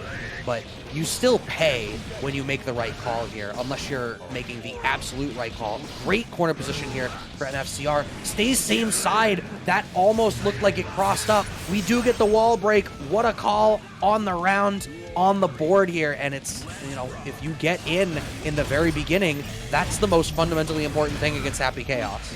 That and the fact that Smitty had used burst last round, so well, that too. There was no way to escape, unlike in other rounds. Right now, though, Smitty using that burst early on, MFCR's own burst getting baited.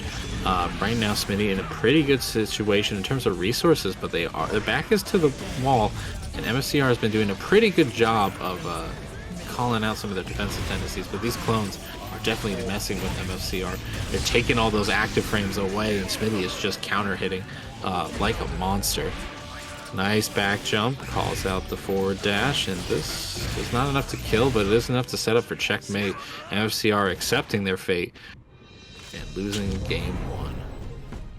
I mean, all those spots like that where it's like, this isn't going to kill, but they're going to knock me full screen, and the curse orb is going to get out in a way that I can't interact with. It so commonly feels like checkmate. How many characters are able to do something in that spot if you make a hard call out that a shot is coming? How many characters can do something about that? And of them, how many of them can do it without having resources that they need to spend in other places? One thing I don't know what MFCR is going to do about this, but it's like those clones are really messing with their momentum. They eat the active frames that like MFCR is trying to set up on Smitty, who ostensibly has their back to the wall in those scenarios. And if one clone gets set up, it's like it's so ruining for what MFCR is trying to do. At least has the life lead here, get a neutral jump after the clones, and then get called out on the PRC air throw. MFCR again, okay, baiting with a little bit of a shimmy. Gets the corner with that. Is that enough to kill? Holy Christ, it is. Hot damn. Leo is one of the 3 kings for a reason. Man has damage on deck.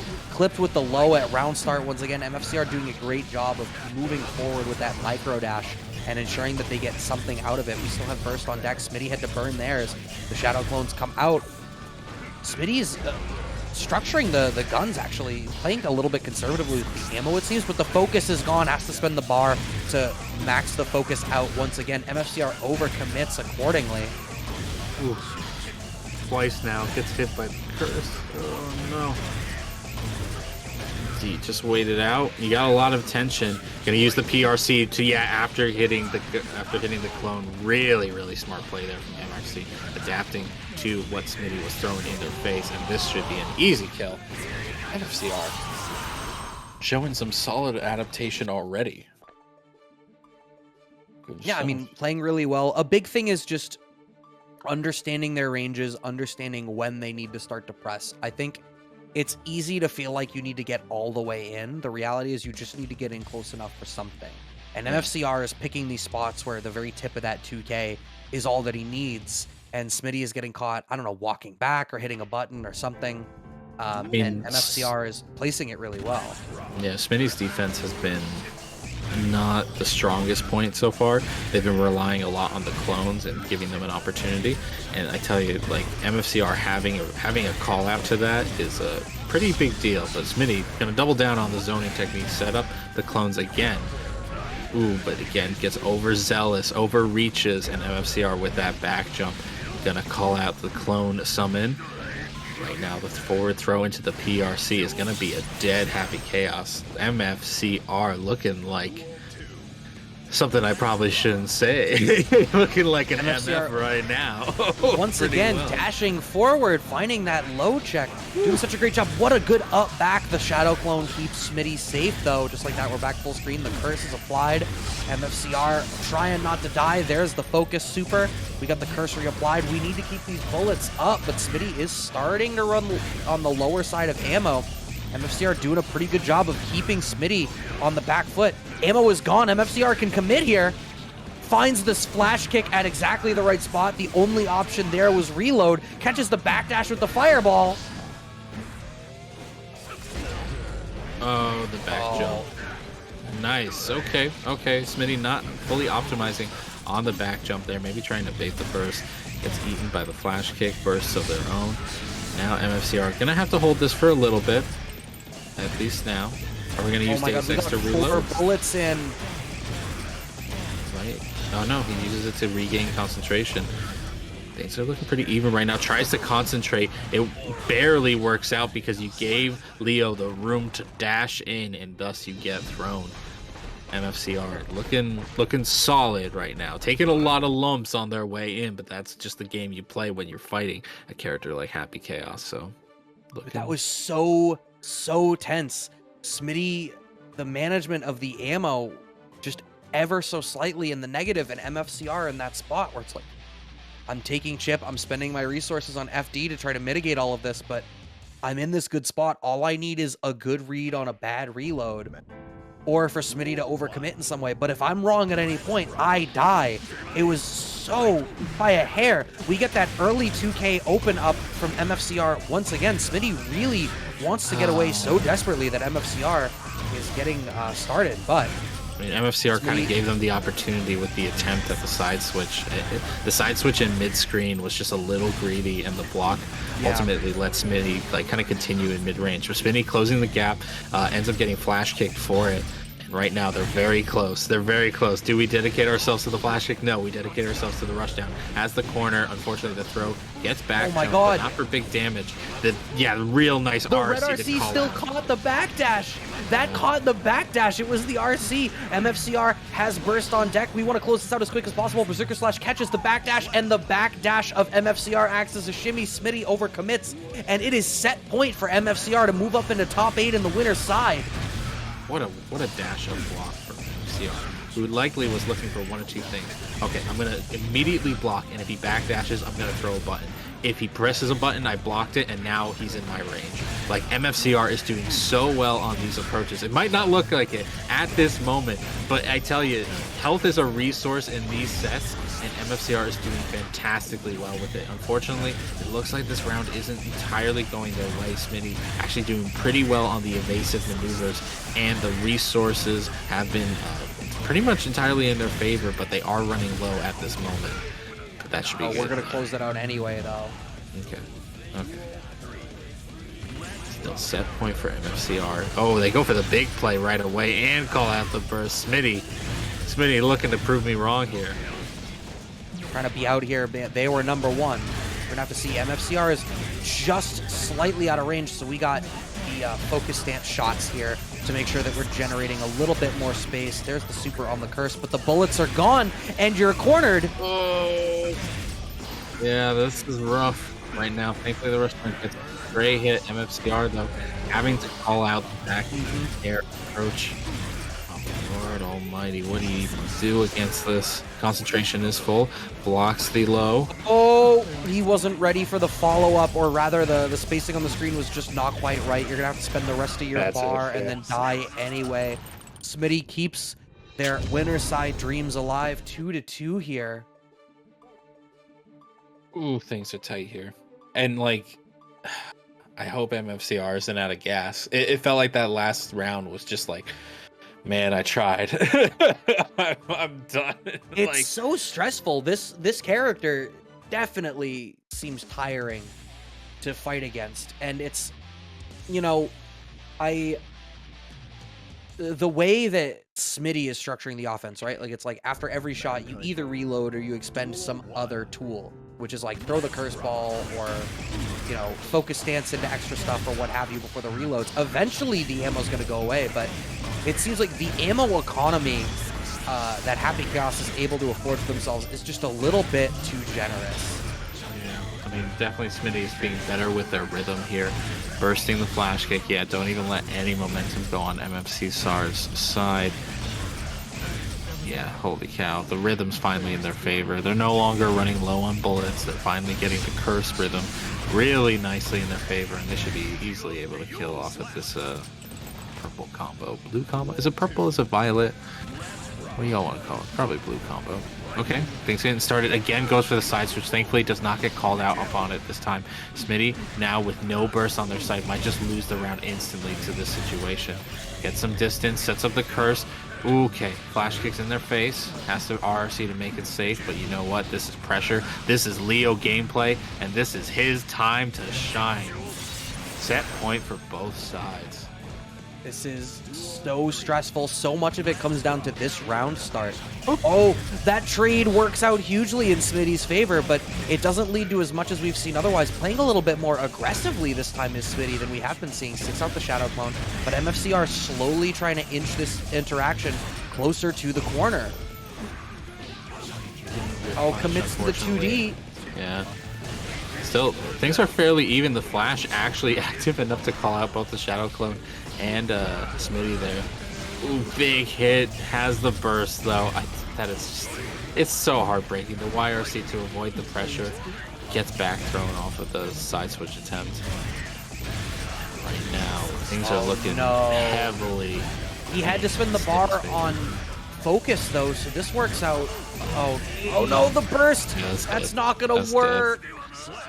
I know you had to do it. I know you had to, but it's never gonna work against Happy Chaos. And Smitty closes it out. The Gonna be top 8.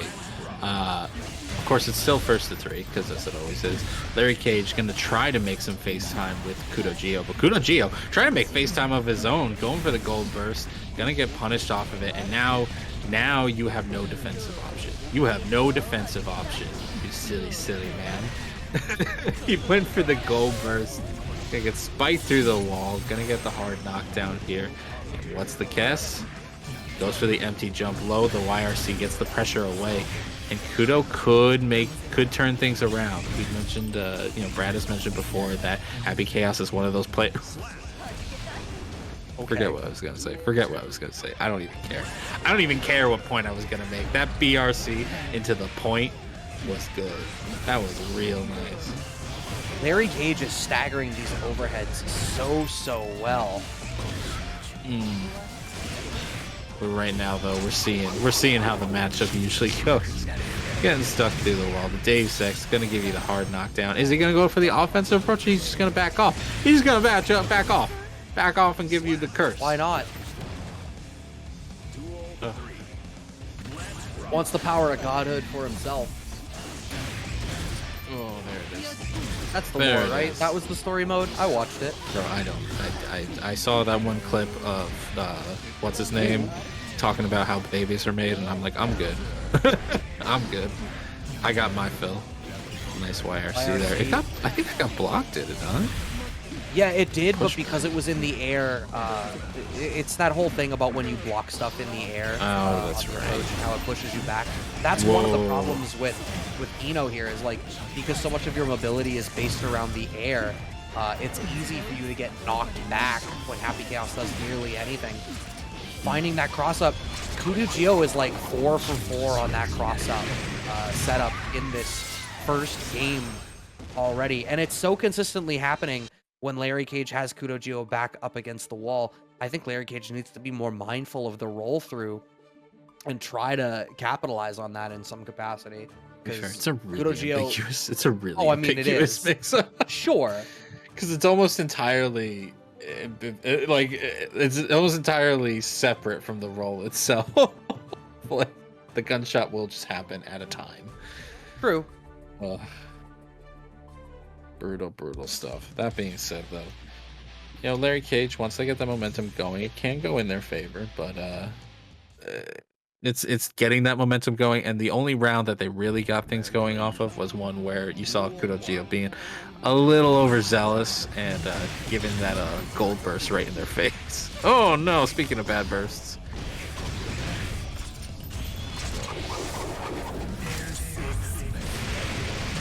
It's a really strong start for KudoGio. Still sitting on the burst, too.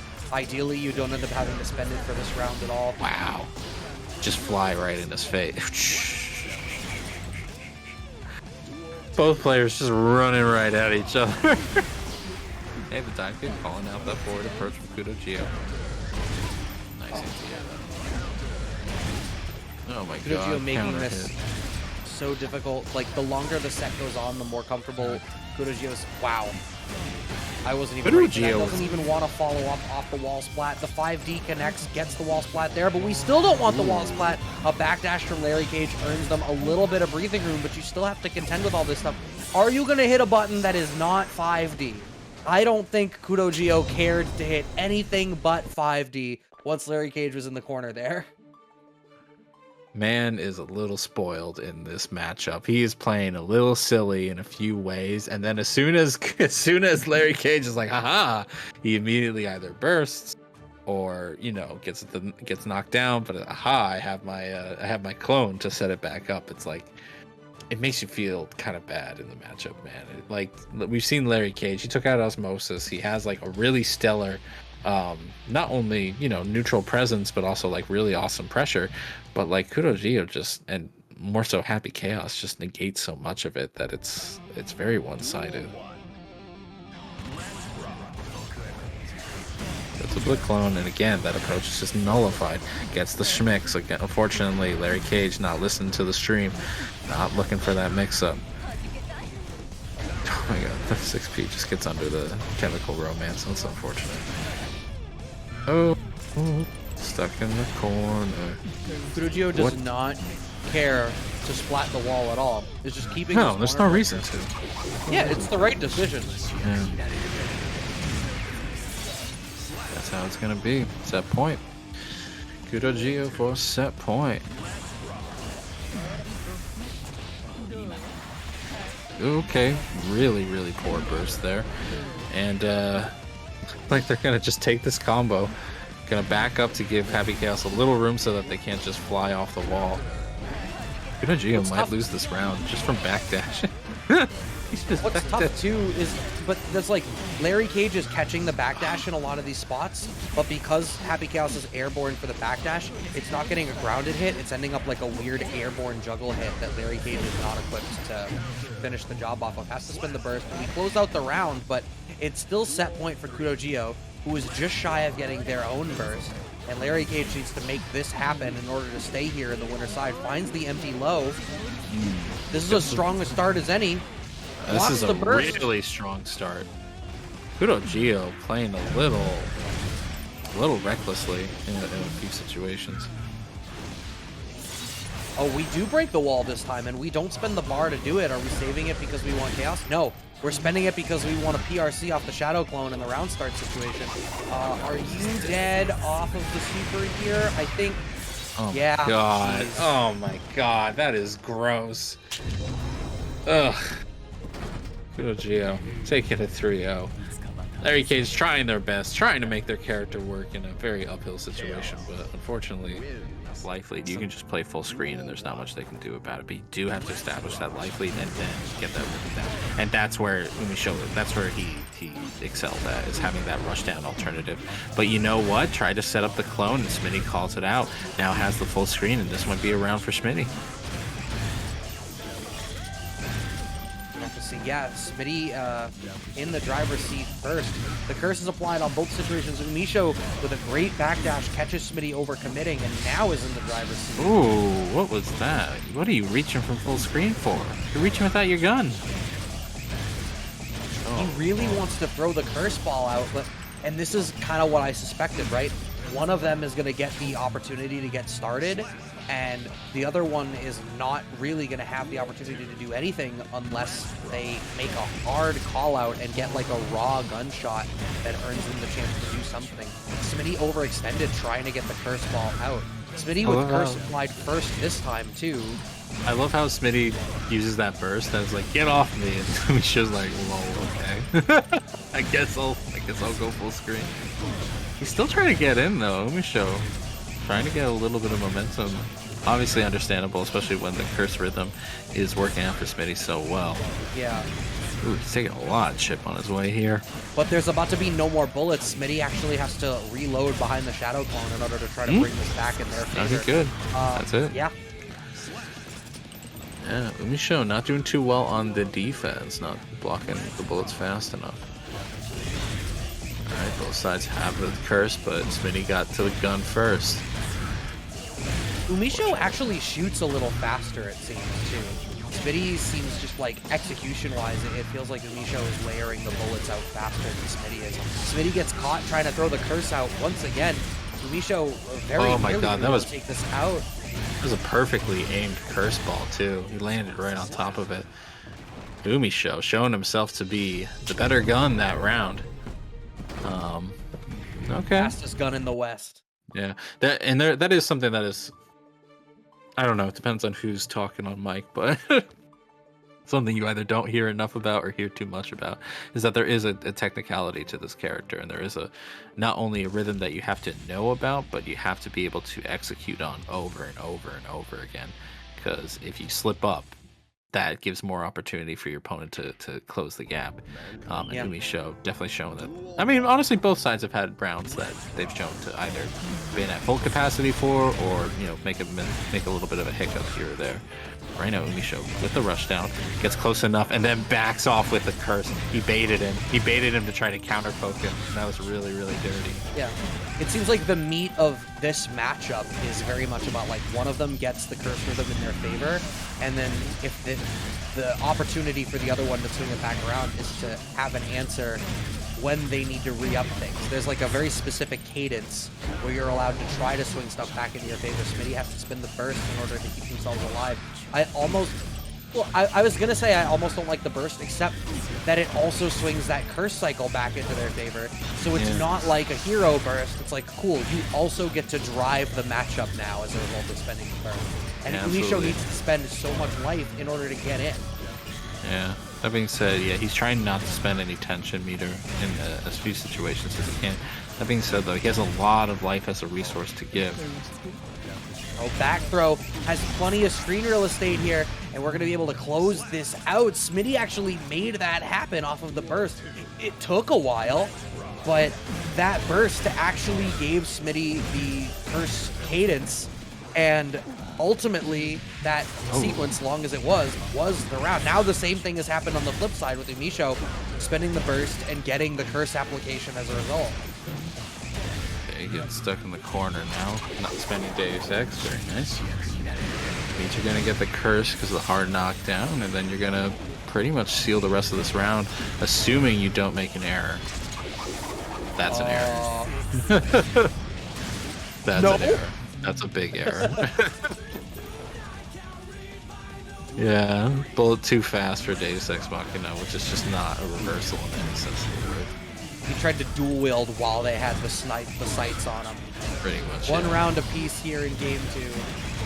Okay, that burst that we've seen give Smitty the curse advantage, but UMISHO finally gets it in off of that sequence. This is huge damage. Ooh, okay, but Smitty finds the showing. hit. This is going to be a very similar sequence. Ends early with the clone, though. Just happy to keep this zoning tactic to their favor. They're out of bullets, though. They're going to have to reload twice. Did he get him? He made that. He's blocking. Yeah, but he's going to RC it, yeah. But that's not really going to give him much, yeah. Yeah, Smitty finds the hit into the Deus Ex. That's going to be able to close out this round and this game for themselves. Smitty finding these key places to swing through and steal the cadence back into their favor. UMISHO's been a bit more creative in their gameplay, like trying to bait out counter pokes and then getting big punishes for them. But like that don't matter. The Who's solidity, shooting? the solidity of That's the what solidity matters. of Smitty's game plan has been pretty impressive, and it's definitely put UMISHO in a situation where if they eat the burst, it's like game over. It's been a few times that way at least. Duel 1. Let's rock. Is it going to be curse applied for Smitty off rip here, but we're still in a good spot. Smitty's going to try to look for chances to generate space and try to back up here. The bullets are gone. Okay, we had to cheat a big reload. UMISHO was ready for it. Understands the character critically, right? Like, that's a big thing. You have to understand what the decision making is going to be based around the resource. And UMISHO, one of the best Happy Chaos players that there are right now, definitely knows when they can press that advantage. Alright, making their slow approach. They do have to get in range of that far heavy slash if they want to even challenge this. Smitty is in the corner. They're gonna pretty much sit happy here. Sets that concentration. Curse again. Ju greedily taking some bullets, and UMISHO not ready to make the approach off of it. This is looking rough. UMISHO needs to There get all the it way is, in, but he finally. does. Are you dead? Yeah, UMISHO is gonna get that round. Didn't If he even could need the save tension meter, that he would have had. saved it, but he was excessively dead off of that. And that's the big risk you run when you say, okay, I'm gonna sit happily in this corner. Is that like, okay, but if your opponent gets in, that's even more damage that they're gonna get off of that wall combo. So Smitty right now running with the same strategy. UMISHO right now just keeping the defense, has a significant life deficit, uses the burst to finally push Smitty into the corner and apply that curse. He's going to do a fat amount of damage while Smitty tries to reestablish this curse momentum that has been so decisive in these sets. That's a couple of times that we've seen Smitty go for that choice of normal in that weird spot. UMISHO immediately cashed out the super as soon as burst is available. Doesn't strictly speaking need it because Happy Chaos is so natively burst safe, but closing out the round in either way. UMISHO up 2-1 on Smitty to go up to winners finals.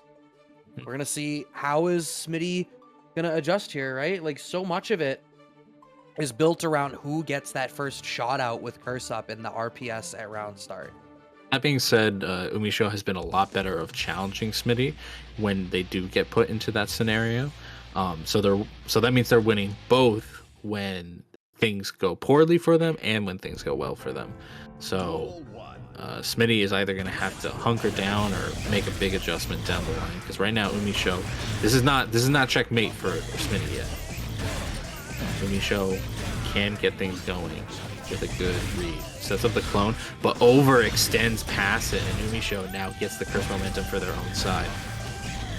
And they're not even going to establish any clones. He's just going to dash in, eats the burst. Okay, now the curse should be in Smitty's favor. UMISHO, nice blocking. Gets real close, uncomfortably close. Smitty having to use some normals to just keep the distance a little further and gets a nice hit. UMISHO's got resources on deck once UMISHO does get into range, but the difficulty is it's proving to be so difficult. And Smitty has tightened up his ammo economy too, because they've understood that one of the things UMISHO is doing very well is blowing them up for every chance that they need to make a bigger reload. So Smitty is playing a tighter ammo economy, and it's making it that much harder for UMISHO to get in, and it's stabilizing the game in Smitty's favor. Strong start for UMISHO this time, though. Yeah, just send him through the wall. That's fair. Take the life lead. Yeah, and then get the curse application, and then just be comfortable with this. Especially because Smitty has been so consistently making bigger defensive calls to try to bring the game back into their favor. Once the application is in the other way. Okay, we're playing a little bit cheeky because we can't bring the bar with us into the next round anyway. It is set point for UMISHO. Are we going to close it out, or do we get a game 5 of Happy Chaos Mirrors before what I'm sure will be another Happy Chaos Mirror later? Right now, UMISHO was looking pretty hot with that offensive approach, showing that Smitty would definitely defend on the round start, but Smitty's defense in the corner has not only pushed UMISHO out, but taken a chunk of their life and chip as well. Oh! Yeah, you can feel it. You can feel the double gold burst in the air. Right now, Smitty's in a real good position. Uses the BRC to try to make the rush down, but the backdash is just too much. Smitty right now in a fantastic situation, but makes that big error again. I have to wonder what they're trying to do when they're reaching like that. What the hell is going on? I don't know, but UMISHO sitting pretty to try to close this one out. Smitty caught reaching again. I wonder, what the hell is going on? I don't know. Is it a missed input? Oh no, we watched that one. I'm crazy. There's been so much Happy Chaos, it scrambled my brain. We're dropping down into the loser side of top 8. Sunlight versus Osmosis. Zato versus Nago, and Sunlight backed up into the corner immediately. The momentum burst from Osmosis does not want to give Sunlight the opportunity to do anything. And backing off, surprisingly, is Osmosis, I think. Yeah, I mean, Osmosis has definitely shown themselves to be, we've seen them at their strongest when they're fighting opponents that don't have a chance. And Sunlight clearly do got the chance shining on the Shadow. But like, yeah, we're gonna have to see the adaptation from Osmosis, who we do know has it in their blood to kind of take things. Has that corner immediately with the pressure, gonna blow up Eddie with that burst, but now Sunlight trying to make the offensive approach, but sadly Osmosis is gonna have a stellar neutral defensive wall that is just gonna bully Sunlight into the corner. Use the sword. What are you pressing? What are you pressing, Sunlight? Oh no. Something besides down back clearly gets the throw into the opposed follow-up. We weren't ready to follow up with the bar, but it doesn't matter. This wall splat is going to close it out. Osmosis gonna get the rounds. 1 round apiece here in the first game. What a different pace after watching a Happy Chaos Mirror. People are dying, you know, in a timely manner. Ooh, yeah, the oppose working out in that time. Sunlight had a really good challenge with the dash up throw, but unfortunately the second attempt not so stellar. Stuck in the corner now. Once again, we saw this earlier with Osmosis as well. The very, very tip of these 2S's getting counter hits and blowing stuff up. Tried to swing through, but the oppose was still there. Sunlight did not respect it. The super, oh, it still gets smoked by the burst. I was so ready for that to snipe him from existence, but no. The burst kept him safe, but you land on the oppose, these early JHs. I don't remember if that's JH or JD, the tool that Sunlight is using, but it's coming out early a lot. Is it to snipe Leap, maybe? Mayhaps, man. I feel like he's swinging into the dark right now. And that first round, it kind of worked out. Caught Osmosis off in a few ways. Let Sunlight get in and kind of really work their close range game plan. But like, you definitely see Sunlight pressing some weird buttons in weird situations, and you're just like, man, what are you trying to do? And you feel like his response is gonna be, I don't know. I'm just trying to figure this out. And like, kudos to him, like feeling things out. But like that 6P, what is that 6P? And it worked out though.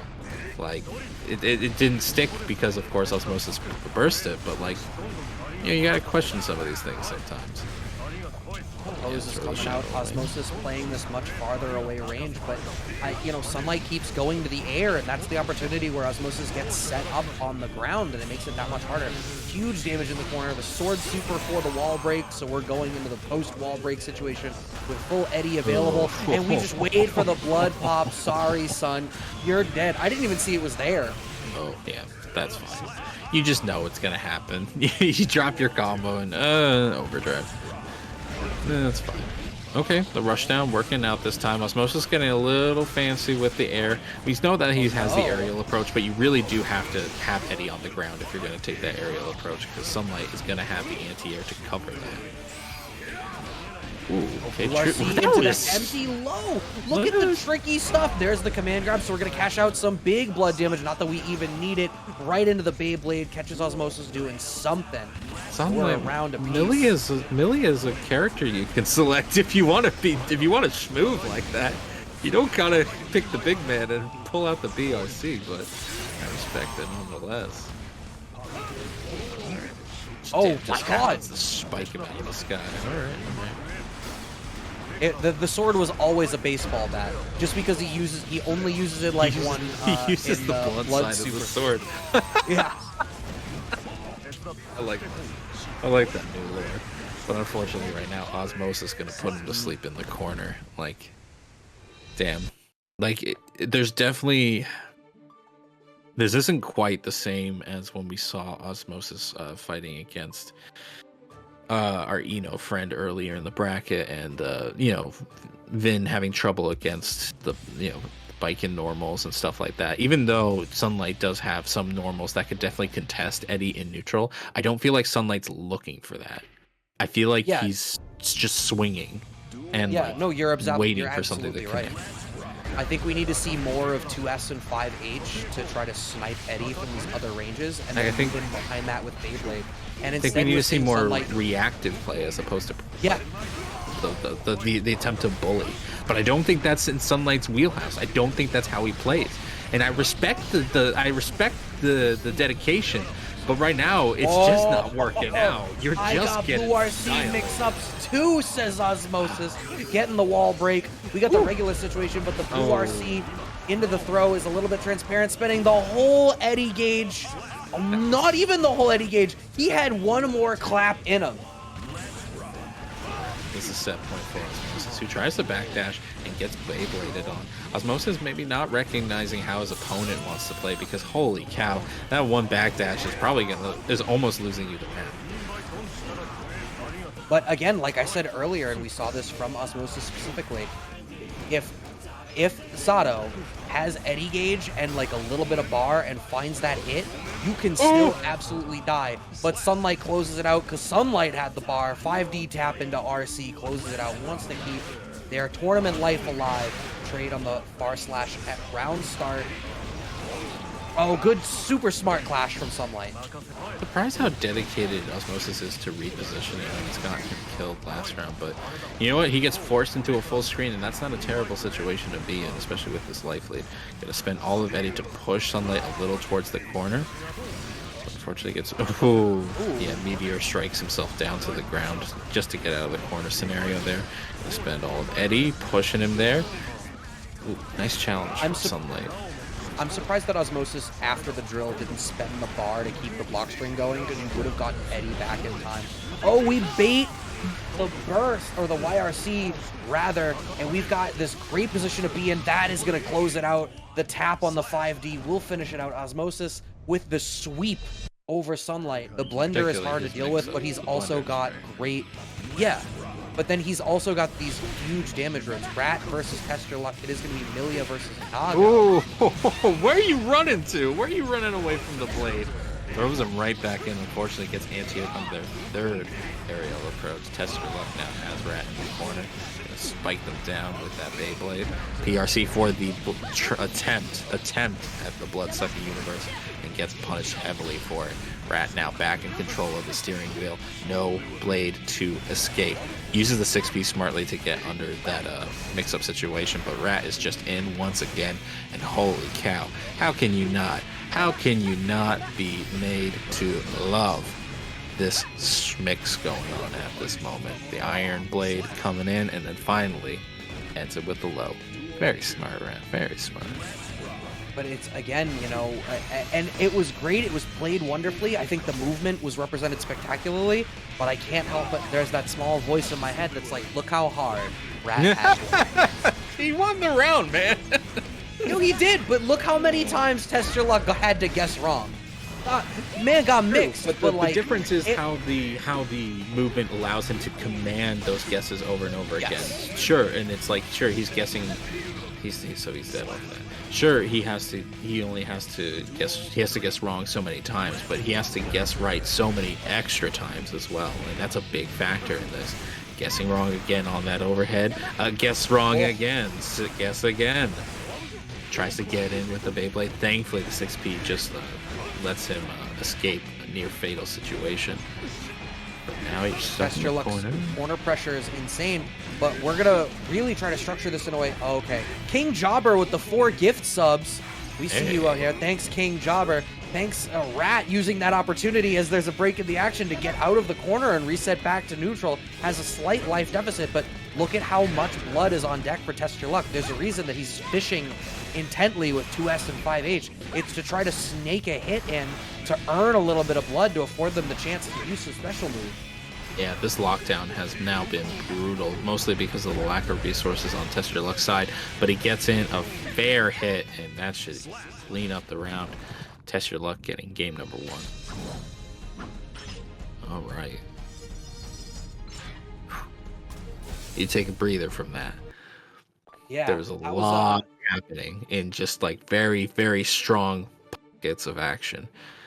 And you know what Testyourluck was doing very well? I mean, besides the fact that, you know, made the right choices in terms of what normals to use when that blood gauge situation was what it was, right? But I think in general, I love Testyourluck's utilization of 5K. I think they're using that as a counter poke very effectively in a lot of these ranges to try to stymie what Rat is doing. And it like there was 1 or 2 spots where like 5K and 5P were functioning decently enough as anti-airs when Rat was ending up pretty low. Yeah, and I mean Testyourluck doesn't need huge anti-airs. Granted, he got one anyway. But even the small anti-airs will stop Rat's momentum enough that they can return to neutral. But unfortunately, it gets back thrown for their troubles. I was saying, yeah, just keep blocking high, man. Keep blocking high. Gets sent through with the dust. And right now, Testyourluck looking like he's having to test his own luck. That BRC calling out the anti-air attempt that whiffed. Should be able to kill off this. Maybe not so anymore. Oh no. Oh no, I think they're dead. Okay, thankfully didn't go. Yeah, wasn't in the corner. Wasn't in the corner, so they didn't get hit by the wall. The YRC saving Rat for one last attempt in. And like, Christ almighty. Christ almighty, the mix is too fast to even commentate about. You're never safe. You're never safe. At any point, she could sneak out this other thing. You need to have the right call out on it. 5S connects, Testyourluck gets the Rekka, earns a little bit of blood, so naturally we catch that out. This corner position is looking pretty strong so far. Close slash, pressure.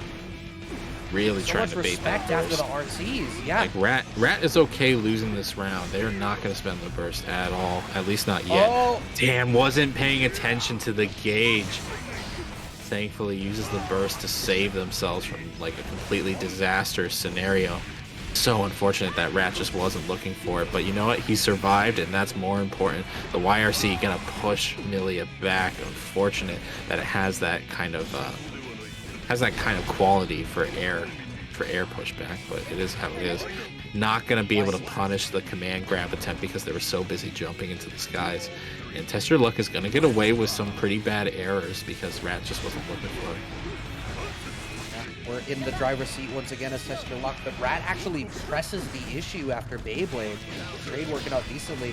Jumps into the corner. Rat will happily take that. Finds a counter hit low in the middle of that sequence too. Catches the backdash. This time the ring is there in order to give the pickup, and Rat is going to get the super for the wall break here. We're going to get the advantageous situation with the positive bonus. How are we going to structure the offense? Just following the chain all the way into the 2D. Now that the blood is so bad, the BRC to give them the attempt for the command grab was ingenious though. Testyourluck is in the driver's seat now. Has Rat stuck in the corner. Rat is going to escape as Testyourluck actually tries to make the forward push and puts themselves into the corner. Holy Christ, the movement is so fast right now in this set. You can hardly look at it again. blink. Oh, and he's reversed. Oh, finally finds the air throw. Hungry for the command grab. That's why Rat is getting away with so much up back. Testyourluck keeps living at the very tip of tier 3 blood and needs to play for command grab. Gold burst comes out from Rat to try to close this out. Are we going to find the air throw? No, we go for the close slash anti-air. Oh. Blood pops from Testyourluck. So Rat is going to be able to kill on chip as long as we wait out the blood rage. Maybe not even needing to wait for that. Anything will do it. Testyourluck still has an opportunity here. Okay. All right. Fair enough. The neutral jump was to call out the car. Didn't really, despite that happening before, didn't really expect the PRC, and yeah, just got anti-aired for his attempt to punish it. One game apiece. It's pretty spicy right now. It's pretty tight. I wouldn't go betting on either side here. I want Rat to win. I'm just gonna be biased. I want him to win because I love his movement. But Testyourluck is doing very well and just getting huge pockets of damage. But being a little risky with that blood gauge. He's popped twice so far. Not been punished for it, but he has popped twice. The offense, wow, 6K. Trying to work as a trip guard, but it does not catch Rat. Disrespecting the sequence. 2P check. Catches Testyourluck trying to press the issue. The momentum burst because Testyourluck wants to keep the corner. But look at the blood rage. I think, yeah, we're still popping. Finally, even has a punish. Not a great punish, but you know what? It gave him a mix. It gave him a schmix, and yeah, should be able to get in on this one. Okay, fine, fair enough. Fair enough. If you put your opponent to that low health as a Millia player, you basically won. You basically won. Good challenge on the stagger pressure. Yeah, Rat is doing a great job of sneaking these 2Ds in, either after the command dash. There's another one, catching the end of the command dash. There's a lot of spots where Testyourluck is trying to push the issue. Testyourluck is testing their luck against Rat's willingness to hit 2P, and it has been wrong every time. And the blood gauge living at the top of that tier 3 once again from Testyourluck. We got the back throw. Yeah, you need to catch this out. Oh no. Testyourluck tries to get in again. That blood gauge is building. I don't know if they're gonna pop again. Wow, really trying to fish for something with that 2S. There goes the blade again. Again fishing with the 2S, but finally lands a hit. Oh, there's This a is hit? TK out, I think. Yeah, there is. Doesn't kill. Millia problems. Oh my YRC god. tap 5D after YRC? Are you kidding me? Never mind. I want Testyourluck to win. I want him to win. That's it. Test your luck out here gambling. Oh man. Gets blended for his sins. Gets pushed through the wall. Yep. Using the dust to throw him through. Baiting him. Oh my god, that dive kick into the rose pop. Oh my god. Testyourluck being hit in ways he couldn't even imagine right now. The YRC to throw him off the scent. Just blocks the same side. That should be it. These early air normals from Test Your Luck, we saw this similarly in another match. It was Sunlights.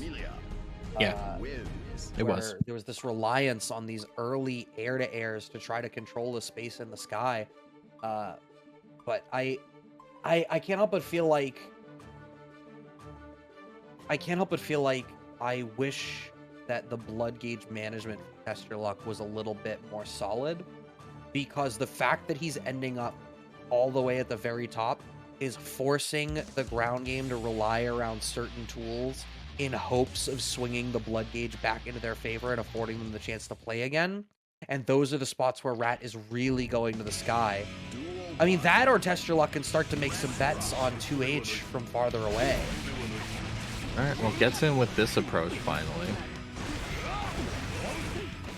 Has the corner. Pretty good pressure so far. Tries for the blood-sucking universe, and again, gets punished. He knows he has the burst to afford him that risk.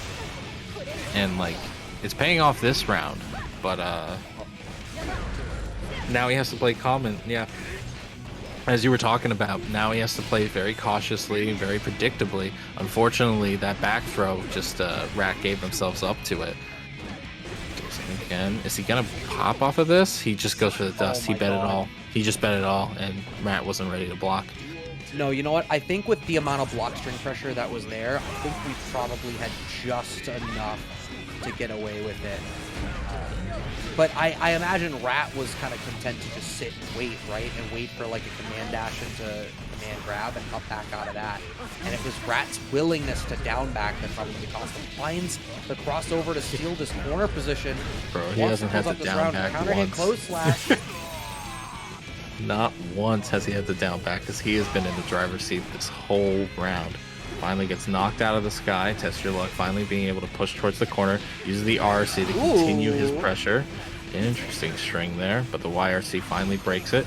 Gonna slingshot their way out and keep a safe distance with the Rose Pop. Nice whip punish there. Unfortunately, Millia Problem's not able to kill off of that, but the dash up 5k will do the job. Set point for Rat. Yeah, Test Your Luck does have burst, but smoked at round start. How often do you see that? That's the first time we've seen that empty air dash throw. That was really something special there. That is earned. Goes for the double cross up. You should have known that it was coming, because Rat was going to want to keep that corner position. You're dead on one more hit, because we're not going to be able to close off of this one. What's it going to be? YRC from Test Your Luck, but we're in a tough spot here. The up back off the transparent grab attempt. Test Your Luck. Tested defense today. We're gonna see what is one of the most cursed matchups. We're gonna see Happy Chaos versus Somnium. Holy, That may be the round. holy hell, this sucks.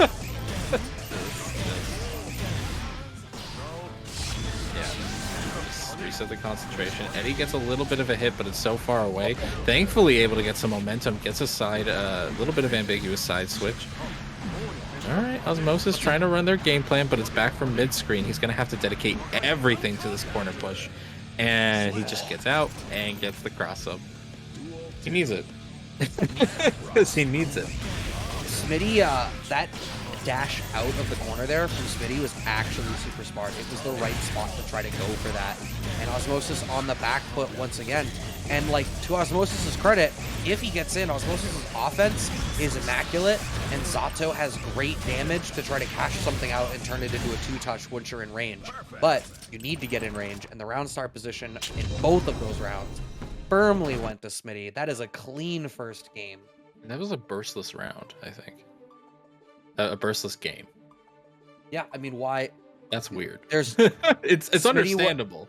But Smitty wasn't on the back foot to need to burst, and there's no point in bursting against Happy Chaos when he's just shooting you. So yeah, that's weird. It's still weird. Oh yeah. That's how it be. Alrighty. Next game, starting up. There's the burst right away. yeah, I mean, that's an adjustment. Yeah. I don't think it's gonna save them. Now they're just stuck full screen. The Like curse is applied. A real lack of movement. Thank you, Rat, for the subscription. That's the same rap we were just watching. Shout outs to you, man. Love your Millia play. Another right now. perfect on the board for Smitty. Hey, gets in with the flight. Shot was missed during curse. Is this the lucky day? Smitty has blocked the tap 5D mix every time. I think Osmosis needs to innovate on that and bring in the layer 2. Once we are in there, it's really beholden on you to capitalize on every opportunity that you get. You may only get the one. Definitely taking advantage of the fact that he only has 3 bullets. Unfortunately, we're back to full screen. Reload. Oh no. Dashed a little too late and got called out for it. Yeah. Danger actually pretty good for Osmosis there, since that means very little tension build, but still tension build because it's Happy Chaos. Alright, Gets we in. want in range for Eddie to get the party started. We got the sword, so let's reset the Eddie gauge. What's it gonna be? Empty low, finally representing the low threat. We should be able to close out the round, and indeed we do, off the 6H. Smitty getting a little too comfortable in that corner, which we've mentioned before in his own set against his fellow Happy Chaos player, UMISHO.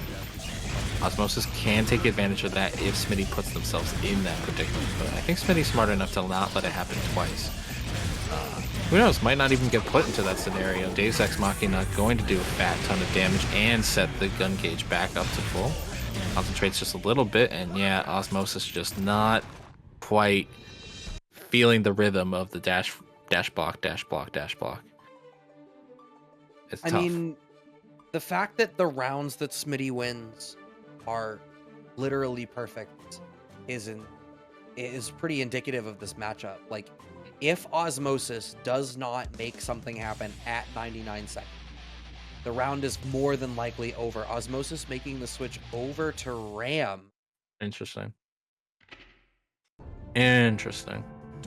We'll see how it plays out. Alright, gets a whip punish, but it's Ram mid-screen. What are you going to convert off? And now you're cursed and you're back to full screen. It's It the was the same potential problem. for something At to least, start, but at least Ram's movement is slightly better than Zato's. Like, very slightly. But, like, yeah, this is just... What are you going to do? You're going to try to dash in, thankfully blocks, but throws out the sword, but the clone was there to take the hit. yeah. Goodness. Smitty's going to be able to close this out fairly quick. I guess maybe the Ram choice is just by virtue of the fact that, like, you natively end up moving closer to the corner over the space of the matchup, and the sword is like, Sometimes it's you also throw the projectile. Sometimes Yeah. it's also, man, I'm down 2 games. Who else I got? And Sure, that too. Got a Ram, and unfortunately, he's not going to be able to show it off. Deus Ex Machina going to push you through the wall. Get that hard knockdown, so you guarantee the curse. Yeah, Yep, just- and then the whiff punish on Wake Up, What do you- another perfect.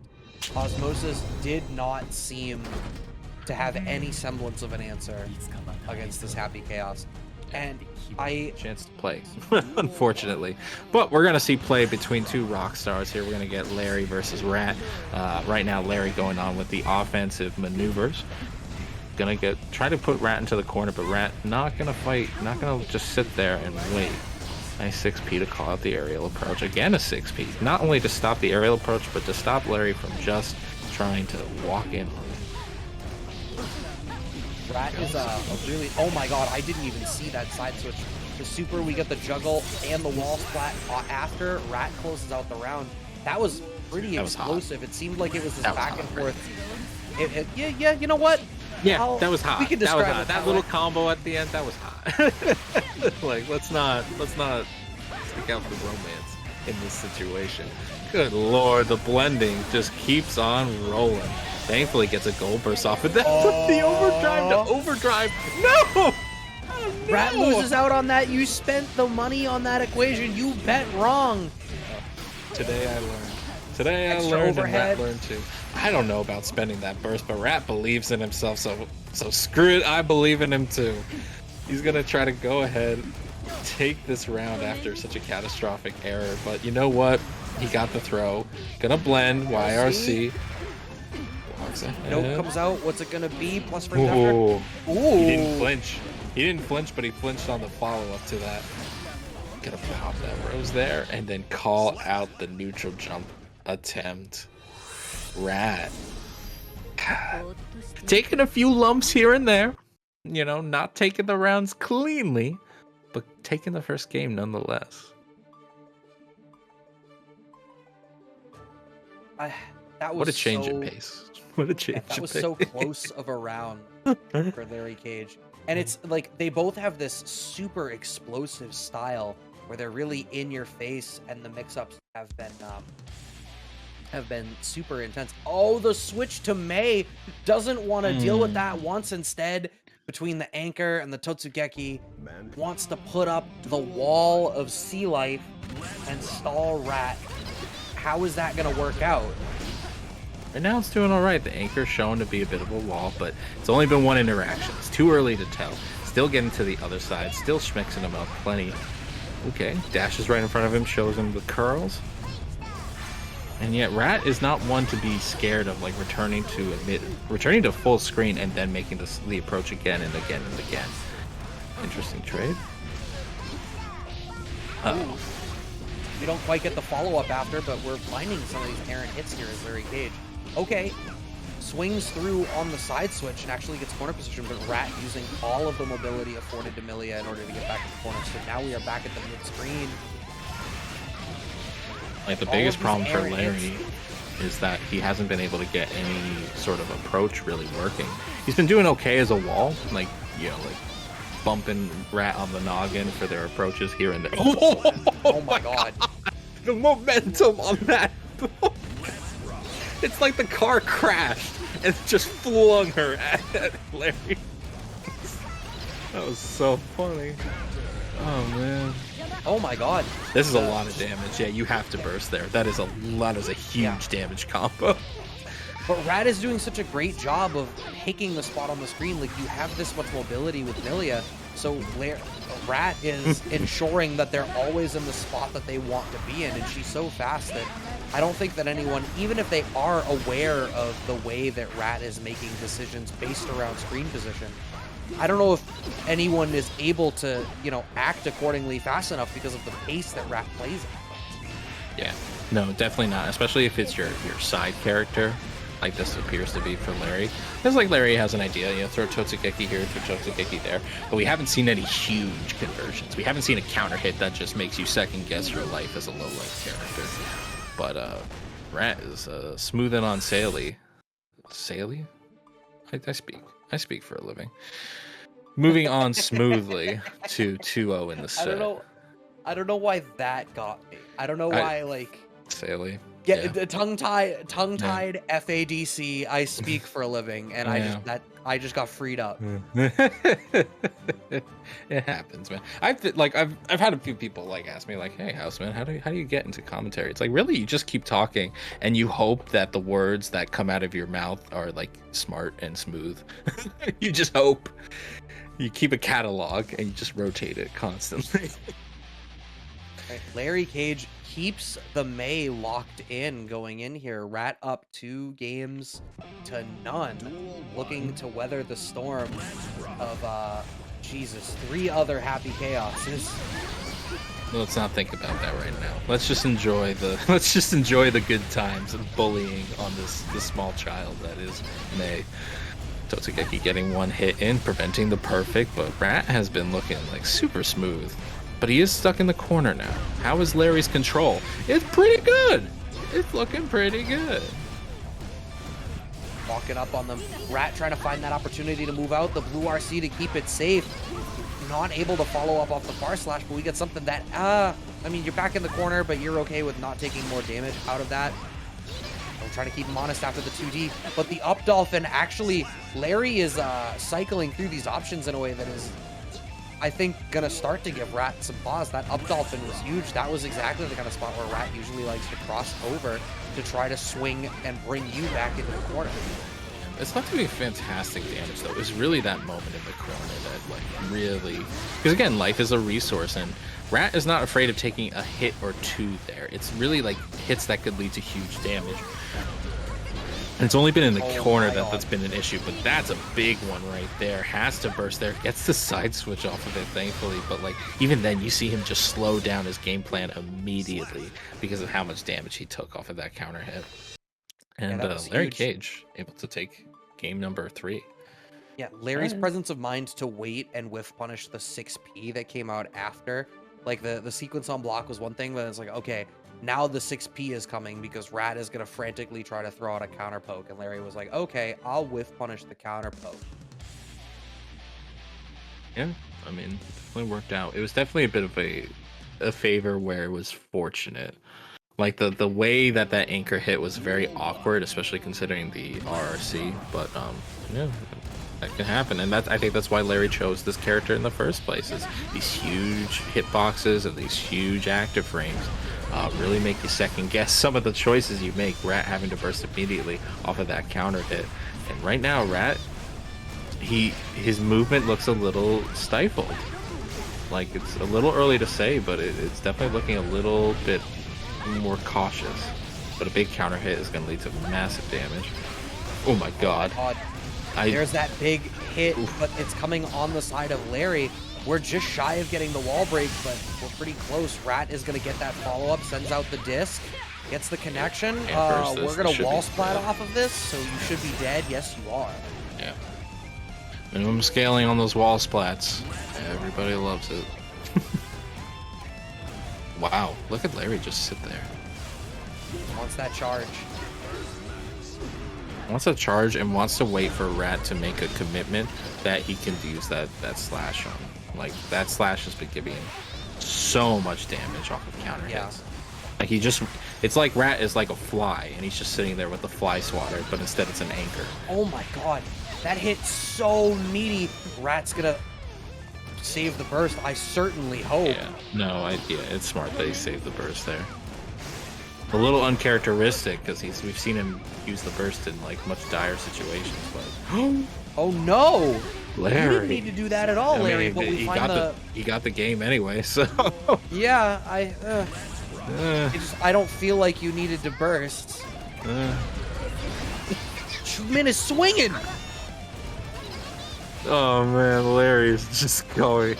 It's just this big stop sign, and Rat is like honestly looking perturbed about it. Stuck in the corner now. So Take much that respect kiss. for this stagger pressure, like actual tick throws coming out of Rat. No, I was about to say Rat gets out of the corner, but Larry has recognized that once Rat is out, the first thing Rat is gonna do is go back in. It stifles both his aerial and ground approach like quite a bit. It really is kind of screwing with him just a smidge. Not fully. Has the BRC to make one last mix. Oh, I see. Okay, YRC. Oh my god. 2 games to 2. Rude. So close for Rat there. All right. Well, Larry is really just trying to save Rat from a happy chaos ladder. So it's really a sign of mercy on both sides of you. No, you take this top 3. No, you take this top 3. I insist. Oh man, I don't think we'll see a character switch. Yeah, we're gonna continue seeing Millia. We've not seen anything else represented by Rat, and like, it's not a character problem. I think Rat is just Larry has finally honed in on the way that where and when Rat likes to approach, and has a character that can capitalize on one good read like that in a huge way. Burst immediately. Okay, that's a little bit of 6P action. See the tentativeness of Rat. Okay, he uses the car. And right now he's just playing a little slippery. Like, he's not going for the forced mix-ups. He's okay. I wouldn't be surprised if he's okay, like, just keeping this corner, keeping you jailed a little bit. And I wouldn't be surprised if he's like, I'm okay with taking the timeout from here. I don't want to get hit by that anchor again. But Larry coming in with the rush down. Okay, dashing in. You take one command. You take one throw. Rat forcing the situation. Okay, and smart. Shifting gears as soon as Larry had to start to make the offensive approach. Yeah. But definitely playing more back. solid, playing more mindful of what Larry has on the table. Much less of a one-player game. Okay, goes in again. Gets that knockdown. Okay, we'll take this mix while we can get it. But the burst has happened. Whoa! Just sliding on right past the Tetsugeki there. Finds the side switch. Oh, the late cancel, the late air dash over to find that side switch again. What's it gonna be? Off the red RC, smart backdash from Larry. Oh, the no. Overhead, is Rat gonna burst? No, I really hope that he wouldn't. He can on the next hit if it does. But... oh boy, yeah, just get out of dodge. PRC. Oh my god. That was a big read on that PRC, and it did not pay off. Rat is going to take it 3-2 in the set. But kudos to Larry Cage for bringing out the May and showing that Rat cannot take it easily. Yeah. All right, here we go. Now, we've seen UMISHO versus Smitty, and Smitty definitely is one of these three Happy Chaos players, I'd say he's probably the most defensive, most likely to be okay stuck in the corner. Sure. But, you know, this is a different pair. UMISHO right now, predominant though. Just gonna wait for him to wall bounce there and just shoot in midair. Yeah, and I think that's smart. We've already seen that the round start position is really where the matchup gets decided. So why go for the wall splat if you don't get Oki and the guaranteed curse? Because it's just affording them the chance to swing the cycle back into their favor. Instead, just let them off the wall and just play the game that you are already doing. KudoGio playing much more aggressive in this round so far, but UMISHO finds the way forward. KudoGio's movement was very unorthodox at the round start. Definitely threw UMISHO for a bit of a loop. I didn't look at the light. This won't kill, but it does get the reload. Might be a little greedy there. Yep, the curse is out. That was it. I mean, if you get the super for the wall break, that gets curse out, which means you win the matchup at round start. I looked away for a second. I'm sorry. I thought Kurido put... what happened? Right, so KudoGio started pressing that into the corner, and then literally as soon as KudoGio got UMISHO into the corner, UMISHO made a great defensive call and swung it back in their favor. I got schmixed. I thought Kudo sent UMISHO through the ball. Oh my god. Kudos, but it was UMISHO. Oh, they're both the same. They're both the same. Yeah. I mean, it's shirtless. It's shirts and skins. Shirts and skins. Yeah. Put that up. These are basketball rules here. Shirts and skins. Let's put that up there for the names.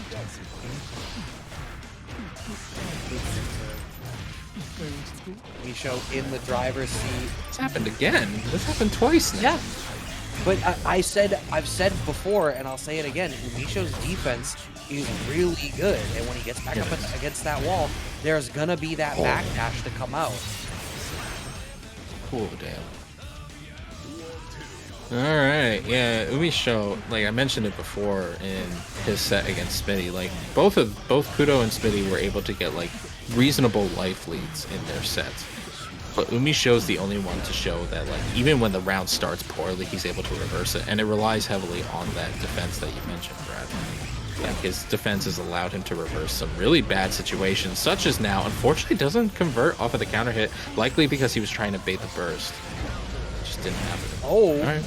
Yeah, you take this round. Yeah. Yeah. All right. Right, and that is the first round on the board for KudoGio.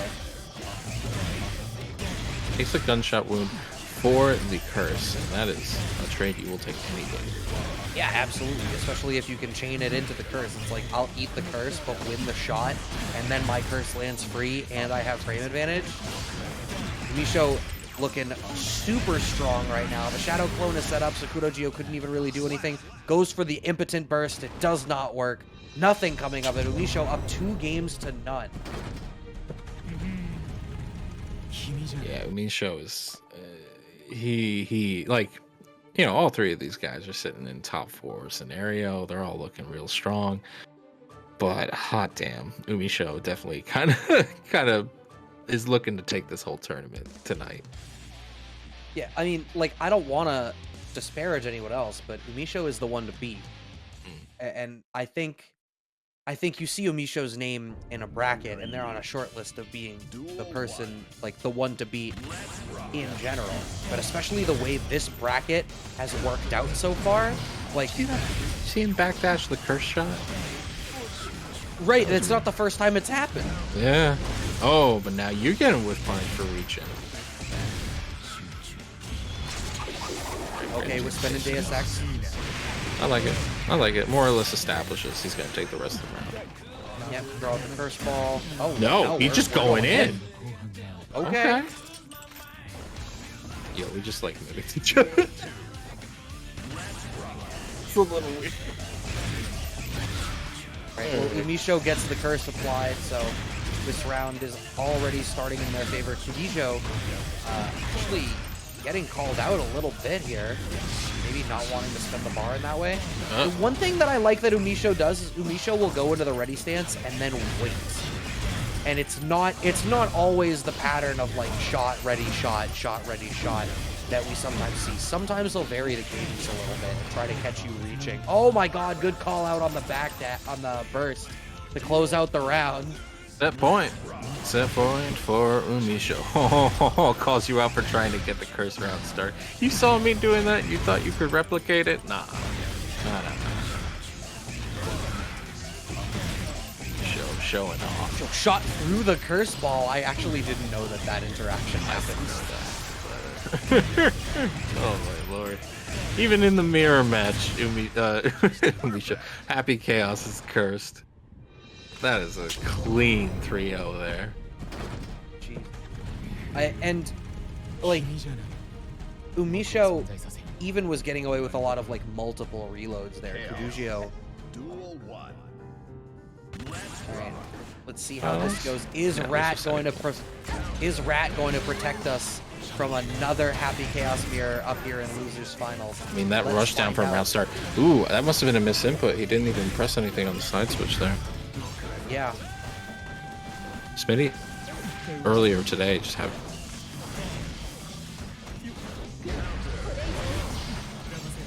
I'm double checking Chaos whether, on your inputs.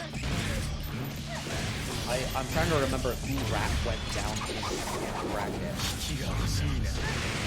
Right now, he's going down to a Happy Chaos in round 1 there. Oh boy. Okay, it was DKB sent Rat down. Okay. Sets it up. The clones are definitely going to give Rat a problem. Like, losing any active frames on any of your approaches is just so brutal, especially for a character like Millia. Allows Smithy to just get in, getting some purple combos here and there. Okay, launch through the wall. Even applied the curse at the last second. Yeah. Oh, you're in, but At what cost? Has to spend the burst, but the clone is out. Smitty so consistently will throw out the clone as soon as that. As soon as they're on the backdrop. A little bit. Yes. He barely got away. Smitty was losing a lot of lives there, but he barely got away. And now we're finally seeing the issue that you brought up earlier, is that, yeah, unfortunately, Rat does have to make like a couple, like quite a few good reads, and if he gets out of one of them, that's it. Yeah, and that's part of the difficulty is, you know, any other character with that amount of mobility is making Smitty guess on 2-3 touches. the more chances Happy Chaos gets to reset to neutral, the worse off that is for you, even if you can get in, because it's a transactional matchup. Right? Oh, Like you have to spend a certain amount of life in order to get in. okay, overextends a little bit, but has burst. So unfortunate. Actually gets out. Fortunately, comes face to face against a clone who doesn't give you much. Like, we know he has to sacrifice life. Actually throws him through it. Yeah, that's a smart call. It's not dissimilar in answer to like a pose. But the air back throw from Smitty steals corner position. You've got a hearty life lead here. Oh, clipped by the low, but it's still one more guess. The anti-air 6P, which has been coming out really consistently from Smitty. Rat's air approach is actually getting blown up a lot. Okay, he baited So the out empty. one. No burst to save you from this, but I don't think that's going to deter Smitty. Not in the slightest. Nice back jump into the gunshot. Boy. Like, the hardest thing is that Millia gets a lot, like her biggest damaging stuff off of good counter hits, especially grounded counter hits.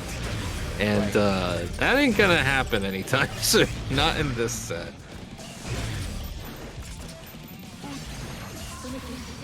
Gets the in finally. There's a nice counter hit, but again, But burst. there's the burst, and because Rat has to play so delicately around which is the spot on the screen he's in, he ends up giving Smitty the whole screen to back up with again. The And air he gets throw is air going to throw do it. for it. Smitty up 2-0.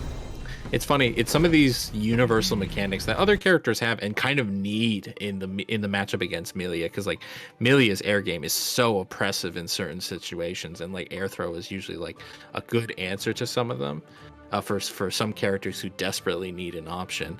But the fact that I don't know, it's like one of these things. It's like Happy Chaos gets all these things that like other characters desperately need, and like him getting it and allowing him to return to neutral is just so devastating for the matchup for them. It's like it's one of these things where I like Happy Chaos. I kind of like how he zones, and that's very interesting. But like, this is a game that gives him extra stuff too that just kind of make it so toxic beyond that. Already in a. My we lose God, the the air burst, throw. but It's worth it did so much. What? I was about to say, I'm like, it feels like it does so much damage. It's kind of nutty. Oh no! Really strong spot. He's Deus Ex dead. Machina will close out the round, and it is going to be set point for Smitty. No, it's Whoa, not. close out the round. Oh, we weren't quite close enough to the wall, but any shot will do it. Yeah. All right, it's still set point. Last attempt. Gets an empty land into the throw. Gets the empty jump into low. Okay, it stops him. Stops him right in his tracks there. And he doesn't have burst, so he can't get away into neutral as easily, but it's not as if that's been his only option. And he makes a challenge on the reload. Yeah, I like that Rat stayed same side that time. It's been so consistent that he's made the decision to side switch. Staying same side is what opened him up and got him that Yeah, low. no, That's a bad burst, that's Smitty. a real bad burst. He was just waiting for him to get burst, and it's just like, I'm sure this will work.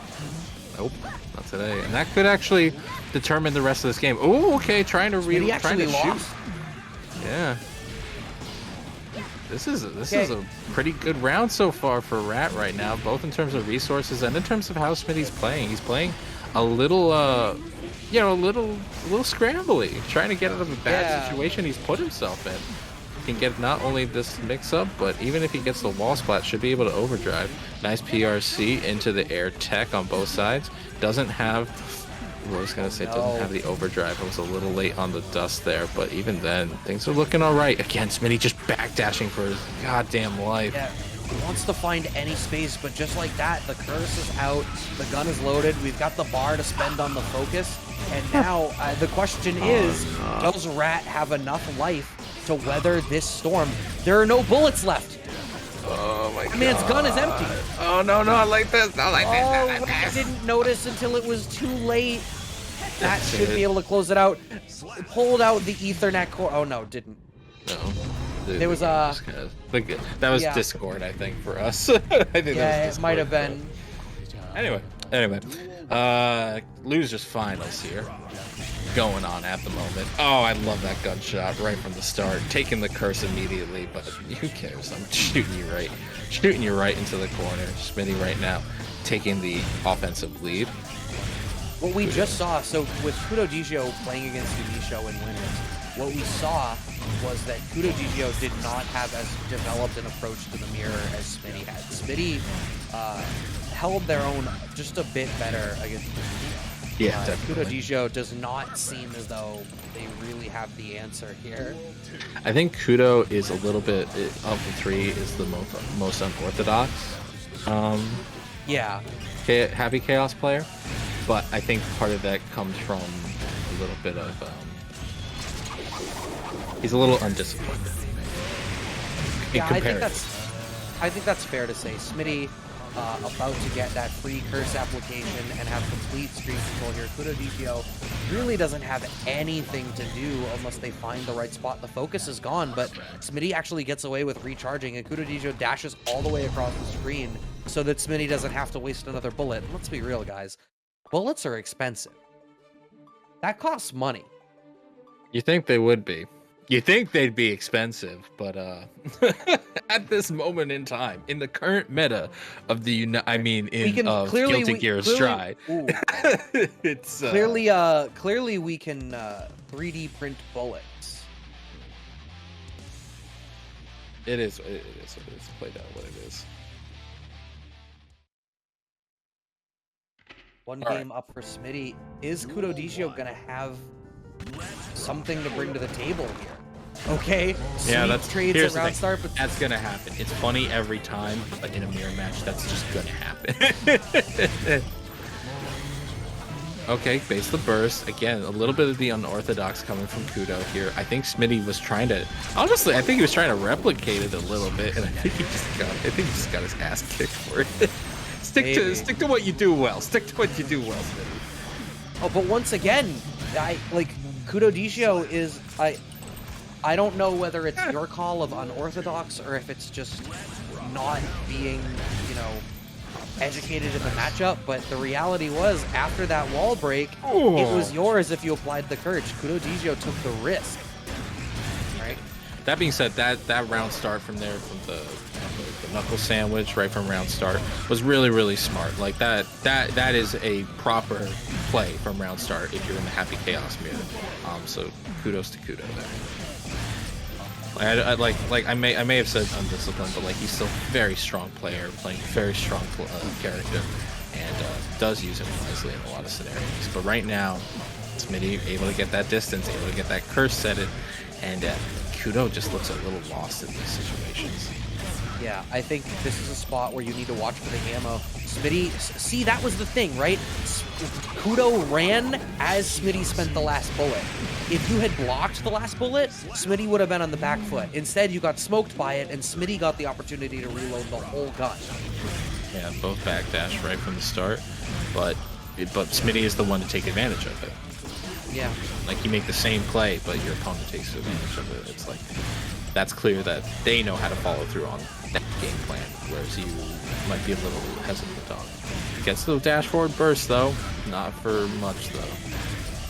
Yeah, oh this boy. is what Smitty can kill on the next shot. No, actually has to spend it on the focus so that we can get back to this point. But then just look at this. We still got one bullet in the clip, but Kudo once again overextended while there were, bullets to be respecting. Oh, baits the burst! He might take this round. He's gonna get the hard knockdown here. But then again, Kudo's rhythm hasn't been as solid as Smitty's or UMISHO, so he's gonna have to. Yeah, he's just gonna go for the dash up. You know what? He plays much more aggressively. You know what? He uses that round start position, and it's freaking worked. You know what? It worked. You gotta give him credit. I was gonna say oh man, he's gonna have to set up the curse, and then he's gonna have to get that kind of pacing that he hasn't been as strong about. So he said, yeah, no, I'm just not gonna do that. I'm just gonna dash up and dust and kick his ass with this combo. So you know what? I'm good. That's fair. Fair enough. One game apiece. I am a smidge surprised though. I feel like Smitty has the control of his resources to keep this matchup in his favor the whole time. I think both do. I think, again, it's, yeah, it really is how much is Kudo gonna throw Smitty off guard at any point, to be honest, because it's not just round start. Ooh, smoking out that was a really nice shot there, smoking out the curse. Right in the corner. This is where Kudo does usually really well. Dude, the fact that he can just bang off of dust is so it's so insane. gross. It's gross. It's insane. But they're both pretty low on ammo here, but Smitty gets the hit, gets a hearty reload and the wall break. We've got Var. How are we going to elect to spend it? We're going to backdash because Kudo gets aggressive with the far slash at round start. Backdash works out. Back at that round start RPS. 2D connects. Big damage. Curse applied. KudoGio's at the wall. Smitty playing aggressive this time. Oh, called out for it. You thought he wasn't gonna mash? You thought he wasn't gonna mash? But nice use of the BRC there on the dust situation, which could have been taking advantage of with the bang. So.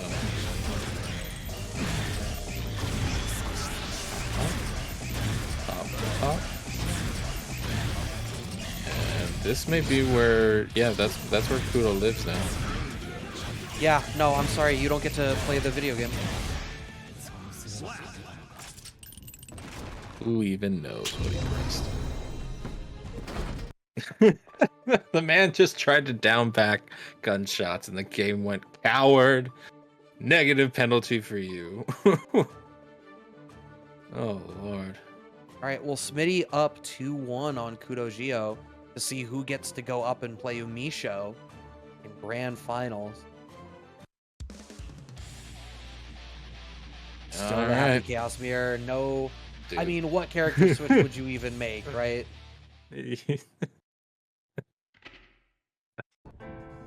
Duel 1. I'd love to see some bang bangs in the chat. I think that's where we're at. The 6P, the 6th round part round start 6P. Wait, please. Smitty in the driver's seat.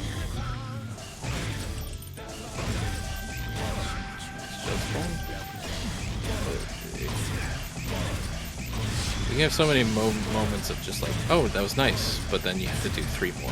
It's Right. just way too much control, and I think Kudo is just checked out. I think Kudo is just checked out. Yeah, and it's once again, consistently, Kudo ends up extending on the last shot before you are allowed to dash forward. Okay. Kudo not only forcing the burst, but getting the draw a little quicker on Schmitty. Okay, nice blocking from Schmitty. Tries to go to the air, expecting the air throw, just getting hit out of the sky by the slash, but I don't think Kudo was even expecting it. Kudo really chasing down, going hella aggro. Smitty, oh no, just like that, Smitty could now take this round again. Finds the shot, finds control of the screen, and KudoGio overextends. Smitty still has a decent amount of focus and gun. He just earned enough bar for either Deus Ex on the right hit or to spend it on focus, which is what we did. That's what you do. And Kudo not even FDing, just letting himself die. Oh my god, you actually, what? That was another mishit play of some sort. Oh no, Smitty had run out of focus. Had 1 bullet left, but had run out of focus. We just backdash? Alright. I think the backdash was like to dodge something. I don't know. I don't know, man. I'm like, kudos to Smitty. He's looking like he's gonna be in grand finals, but there's been a lot of moments that we just said like, what will happen? Okay, gets in. Okay. It seems like part of Kudo's answer is that by playing so aggro, if you make the good call against the curse ball, because it doesn't have an active hitbox, it kind of just applies, you can win out on the trade when curse ball comes out. Yeah, if only he couldn't also shoot while it's out. If only... Right. Yeah, you just can't, like, you would think, like, oh, the curse is when you get time to close the distance, but it's like, it's not. just isn't. Jeez. I don't know. GG's. All right, Smitty takes it 3-1. Man. Chaos. He's got a set to That's lose, true. and he's gonna be trying something out. What if this is to show the answer, right? What if it's like, hey, I know how to fight against Happy Chaos. Damn. The first bait off rip. Let's go. Pushing him to This the is corner. canon. Oh my god, this is just a beat down. Holy Christ. Is that a perfect? That was a perfect. Schmitty just going, huh? I thought. He's not even throwing out the curse. He's just sitting there. Well, he's not. He's holding back. He's holding down back for But to gear be like fair, that it's what he's air been doing throw. so much. Oh my god, this is just a beat down. Good lord, hold these Plus frames. Tries to jump back and it works. Gives himself a little bit of space, and now this Happy Chaos shit. Okay. Okay, so what's Saul's answer to Happy Chaos? Why is Smitty being so respectful? Is it because he's already back against the corner? I mean, that's how he always plays, but he's been playing against other Happy Chaos. So it's okay. Kind of. All right, the That curse being is said, out. He's been doing alright. Because again, it's Oh, not look, like... I mean, UMISHO's it's not like dash Night Raid- blocking is just really There good. He you is go. slowly inching through. Counter hit 6H into 6H to close out the first game from UMISHO. Okay. Wow. Is All Pocket right. Soul the answer? I mean, See, we know UMISHO knows the matchup because UMISHO won the mirror earlier by knowing the matchup, by understanding when do you press on Happy Chaos. Mm. It's small, it's iterative, you're pushing that boulder uphill. It's Sisyphean, but it looks like UMISHO has just picked the character that maximizes that one touch the best. that or just good practice work for when the nerves go. I mean, also maybe the case. Yeah. But right now, though, UMISHO got the early lead with that 6HS, but this time going to be blocked. Not, I don't know. Does Happy Chaos not have a punish to that? Things to question. That being said, though, ooh, gets in with the My knee. God. Just the ability to have extra movement and extra range and extra pressure that is not Resource-based. UMISHO taking the round. Looking stealth. Looking fly, you could say. Flies right into the corner though. Smitty taking a much more offensive approach from round start. Trying to pressure UMISHO now into this corner, make him regret his choice. But unfortunately, you're about to regret that you overextended a buttload. Have no bullets to protect yourself with, even if you make the challenge eventually. Has to burst, has to throw out this curse, but still, no bullets means that you are just deadlocked into this corner. You have made a very grave error. Finally gets the reload that he needed so desperately. And now, finally, things have calmed down. Gets the concentration, but unfortunately, that concentration is broken by that 4HS. I don't even know what I'm saying anymore. That was just a lunch stealing round there from UMISHO. Lunch stealing? Are you calling UMISHO a common graveyard bully? No, no, sir. UMISHO grows up to be the most pristine of bullies, the gun wielder with the car rolling through the neighborhood. UMISHO's just representing the roots. Saul bad guy up 2-0 over Smitty right now. And we saw, I mean, UMISHO played out this mirror earlier. This was this was the winner side top 8 that Smitty had to play. So why not represent something different? Plus frames off the close slash, back dashes from Smitty. But once again, look at how UMISHO understands what Happy Chaos is going to go in certain spots. Yeah, specifically, excuse me, I threw my voice out there. Specifically, Smitty in particular. Like, Smitty has been the most backdash, the most defensive Happy Chaos of the trio. And who better to call that out than a character that specifically punishes you for blocking too much, and that is, like, Soul Bad Guy in a nutshell. Right now, though, going to have to block a lot himself. Tries to get in with a jump over the clone, just holding this a little bit. He spends a lot of the rest of his health, and one 6HS will call it. And look at that, we're just shy of that range. Anti-air 5P closes it out, and we are on tournament point here for UMISHO with the surprise soul pick to save everybody from another Happy Chaos Mirror. Back throw comes out from Smitty, and this is probably the best position that Smitty has been in so far in this grand final 6-8 set. chess. But 6-8 chess is always so threatening. And with that damage, too, on the counter hit. Wild throw one. RRC to put him back into the corner. Can he? Are you? No, he can't. No, just barely not. But Smitty's going to be in a tough spot. What's it at round start? Dash up, gold burst, gets smoked. Smitty bet it all on black. It was not the case. It was instead pink. Soul's pink outfit closing it out. UMISHO with the clean sweep 3-0.